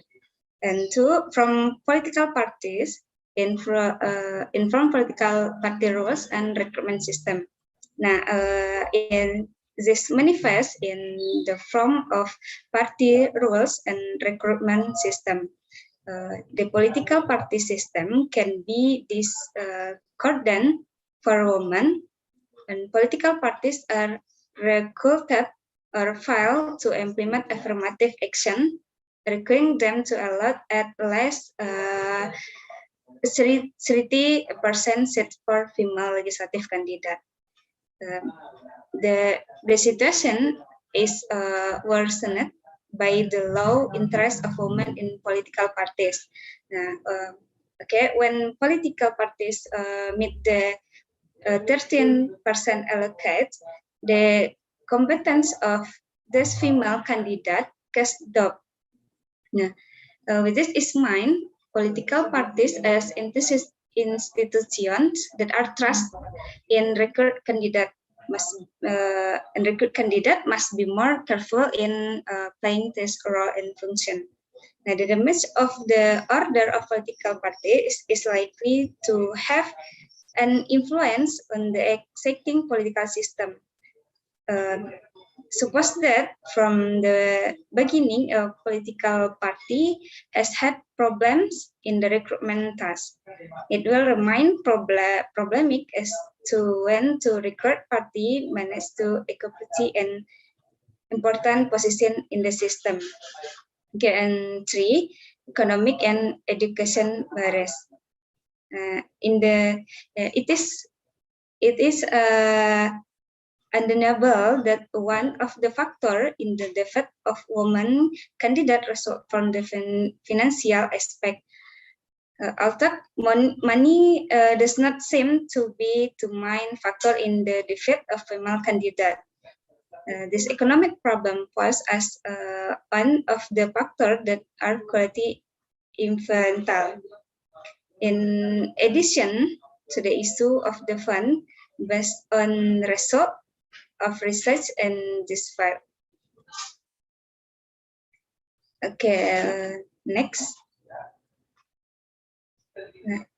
Okay, internal factor are factors that come from Minangkabau women themselves, involving personal decision by taking action to be active or not in politics. Nah, this include personal decision about whether or not to take part in politics. Thus, it was found that the self-factor of Minangkabau women are very influential, causing women to be less interested in politics and sadder to enter the public world, demonstrating to Minang women's fighting spirit. Demonstrating the Minang woman is low fighting spirit. Assumption and attitude toward politics also influence the self-factor. The woman think who the elected leader is not so important, and that politics is just a power game, often followed by dirty exercise as money, politics, and so on. Next, and the other hand, when consider politics important and the trust politic institution. However, men also assume the woman should stay at home, playing their dual roles as a mother and a wife. Okay, next. Okay, the law representation of Minangkabau women in parliament is influenced by external and internal factor. That it was one that Minangkabau women felt that did not have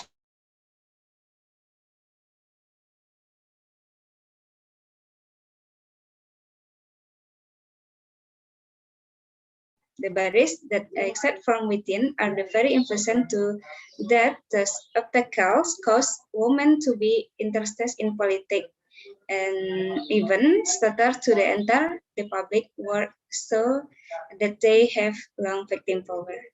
Okay, that's all for me. Thank you for your attention. Assalamualaikum warahmatullahi wabarakatuh. Waalaikumsalam warahmatullahi wabarakatuh. Thank you, Mrs. Lucy, for your presentation. Is there any participant or the speakers who wants to ask Mrs. Lucy? Oh, I see Adit. Yes. Yes, please, you can ask your Lucy. Mrs. Lucy, I'm sorry. Okay, thank you, Mrs. Mustika Permata and Mrs. Lucy. I would like to give feedback regarding this presentation. For me, as a Minangkabau people, I think maybe this situation not as simply as because the women were not able to give their voice, or not just simple because they don't know how to work multitasking as a mother or senator, etc. But maybe it's also because actually they have their own ways to give their voice by using maybe her husband, her brother, or etc. Because like in traditional society also, we can see that a bundo kanduang usually is have internal meeting with their family member, that what we call as biliak kete. So before the penghulu or I don't know how to say tetua adat deliver their speech with the society, usually they will consult the bundo with the bundo kandung, like the bundo kandung will say you need to say this in the society, you need to doing this. If you see the situation is not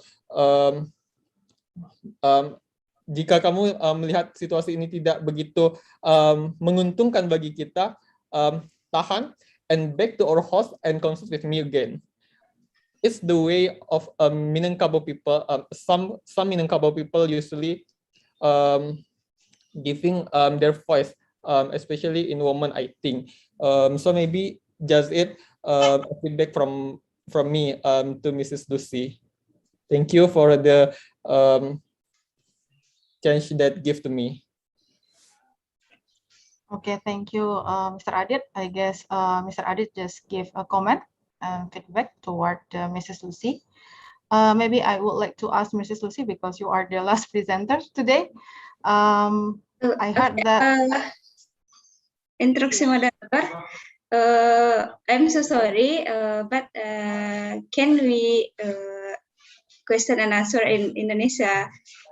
Just please, because my English is bad. Jadi saya takut kalau misalnya nanti salah-salah pengertian, jadi kita tidak satu persepsi dalam bertanya jawab gitu. Oke, it's fine. Jadi Bu Lucy, tadi saya dengar ada faktor pendorong internal. Nah, apa sih yang mendorong kenapa kemudian perempuan Minangkabau tidak berpartisipasi secara politik? Mengingat sebenarnya perempuan ini punya peranan penting seperti pendudukan bang, seperti yang diungkapkan oleh Adit tadi. Mungkin bisa dijelaskan sedikit, Bu. Oke, terima kasih moderator. Dari faktor internalnya, saya melihat dari faktor diri perempuan itu sendiri. Nah, saya lihatnya itu faktor diri perempuan yang masa sekarang. Nah, saya melihat kecenderungannya semakin perkembangannya ke sini, saya melihat peran bundo kanduang ini semakin lama semakin menipis. Nah, kenapa? Karena pertama kita dari nagari ke desa, dan dari desa ke nagari lagi itu mempunyai pengaruh yang besar terhadap kehidupan masyarakat di nagari. Karena dari awalnya kita dari nagari adat itu beralih ke desa yang lebih administrasi, dan kembali lagi ke nagari itu tidak lagi sama dari awalnya gitu. Nah, saya melihat ini sebagai satu bentuk pengikisan terhadap peran Pundokanduang ini sendiri. Nah, terambah lagi, mungkin dari observasi saya juga ikut observasi di nagari ketika ada pemilihan BPN tadi yang saya sebut. Dalam bamus ada satu nagari itu ada menyebut sebagai BPN dan ada bamusnya, cuman intinya sama sebagai badan musyawarah nagari gitu. Nah, di dalam badan ini juga disamakan kalau dalam tingkat nagarinya ini juga sebagai lembaga legislatifnya nagari dan wali nagari sebagai lembaga eksekutifnya. Nah, dalam bamus ini juga mensyaratkan salah satunya itu dari Pundokanduang gitu.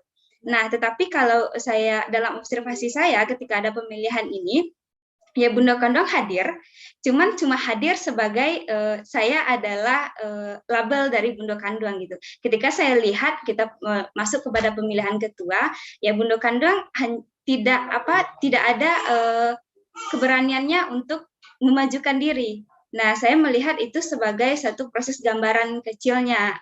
Begitu juga dalam proses besarnya legislatif di DPRD gitu. Nah, jadi semakin ke sini saya lihat peran Pundokanduang ini semakin menipis dan itu mempengaruhi juga perempuan Minangkabau sekarang juga tidak ada yang saya lihat tingkat kepeduliannya itu ranahnya laki-laki. Saya sudah nyaman dengan kehidupan saya sebagai ibu dan istri. Ada yang seperti itu saya lihat. Jadi banyak faktor sebenarnya internal ini, cuman saya di sini menyimpulkan bahwa itu dari diri perempuan itu sendiri yang akhirnya dipengaruhi oleh banyak faktor tadi. Gitu, moderator. Okay, thank you, Mrs. Lucy. What an insightful comment. Maybe we have finished all of the presenter today. So we come to the last agenda. We would like to say thanks to all presenters and also the audience for active participation in the session. The conclusion of presentation in this session is political participation of women still lacks due to social and cultural factors. Then we all need our participation to encourage women to be active in politics. Hopefully the presentation will give benefit for us. Thank you for your attention. But before you leave, I am asking for Tudeka to share attendance list, so all of the presenter can fill the attendance list, and it is mandatory to receive the certificate as presenter from this conference. So once again, thank you for your attention and also active participations, and see you next time. Thank you. Okay, thank you very much. Yeah. Thank you, everyone. See you. Thank you, Kak Tika. Terima kasih panitia. I would like to inform you for all of presenter and participant that for tomorrow we have a keynote speech start from 8:50. So we are expecting all of you guys to be there to discuss together related about gender and social inclusion. Oh, can we take a picture together, guys? Okay. Eka, can you help me? Yes. Please give instruction 1, 2, 3 and smile, etc. Okay. For the first picture, I will count from 3. 3, 2, 1. Okay. For the second photo, 3, 2, 1. Okay. Okay. Thank you. Thank you very much. Thank you, everyone. Have some rest, and we will meet again tomorrow. See you. Bye-bye.